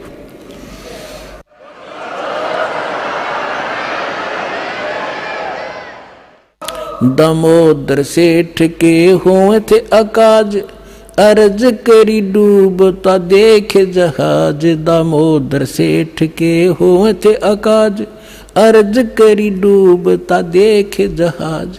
लाज मेरी रखियो गरीब नवाज, समुद्र से पार लंघाने वाले। लाज मेरी रखियो गरीब नवाज, समुद्र से पार लंघाने वाले। धन धन सतगुरु सत कबीर भक्त की, पीड़ मिटाने वाले। सत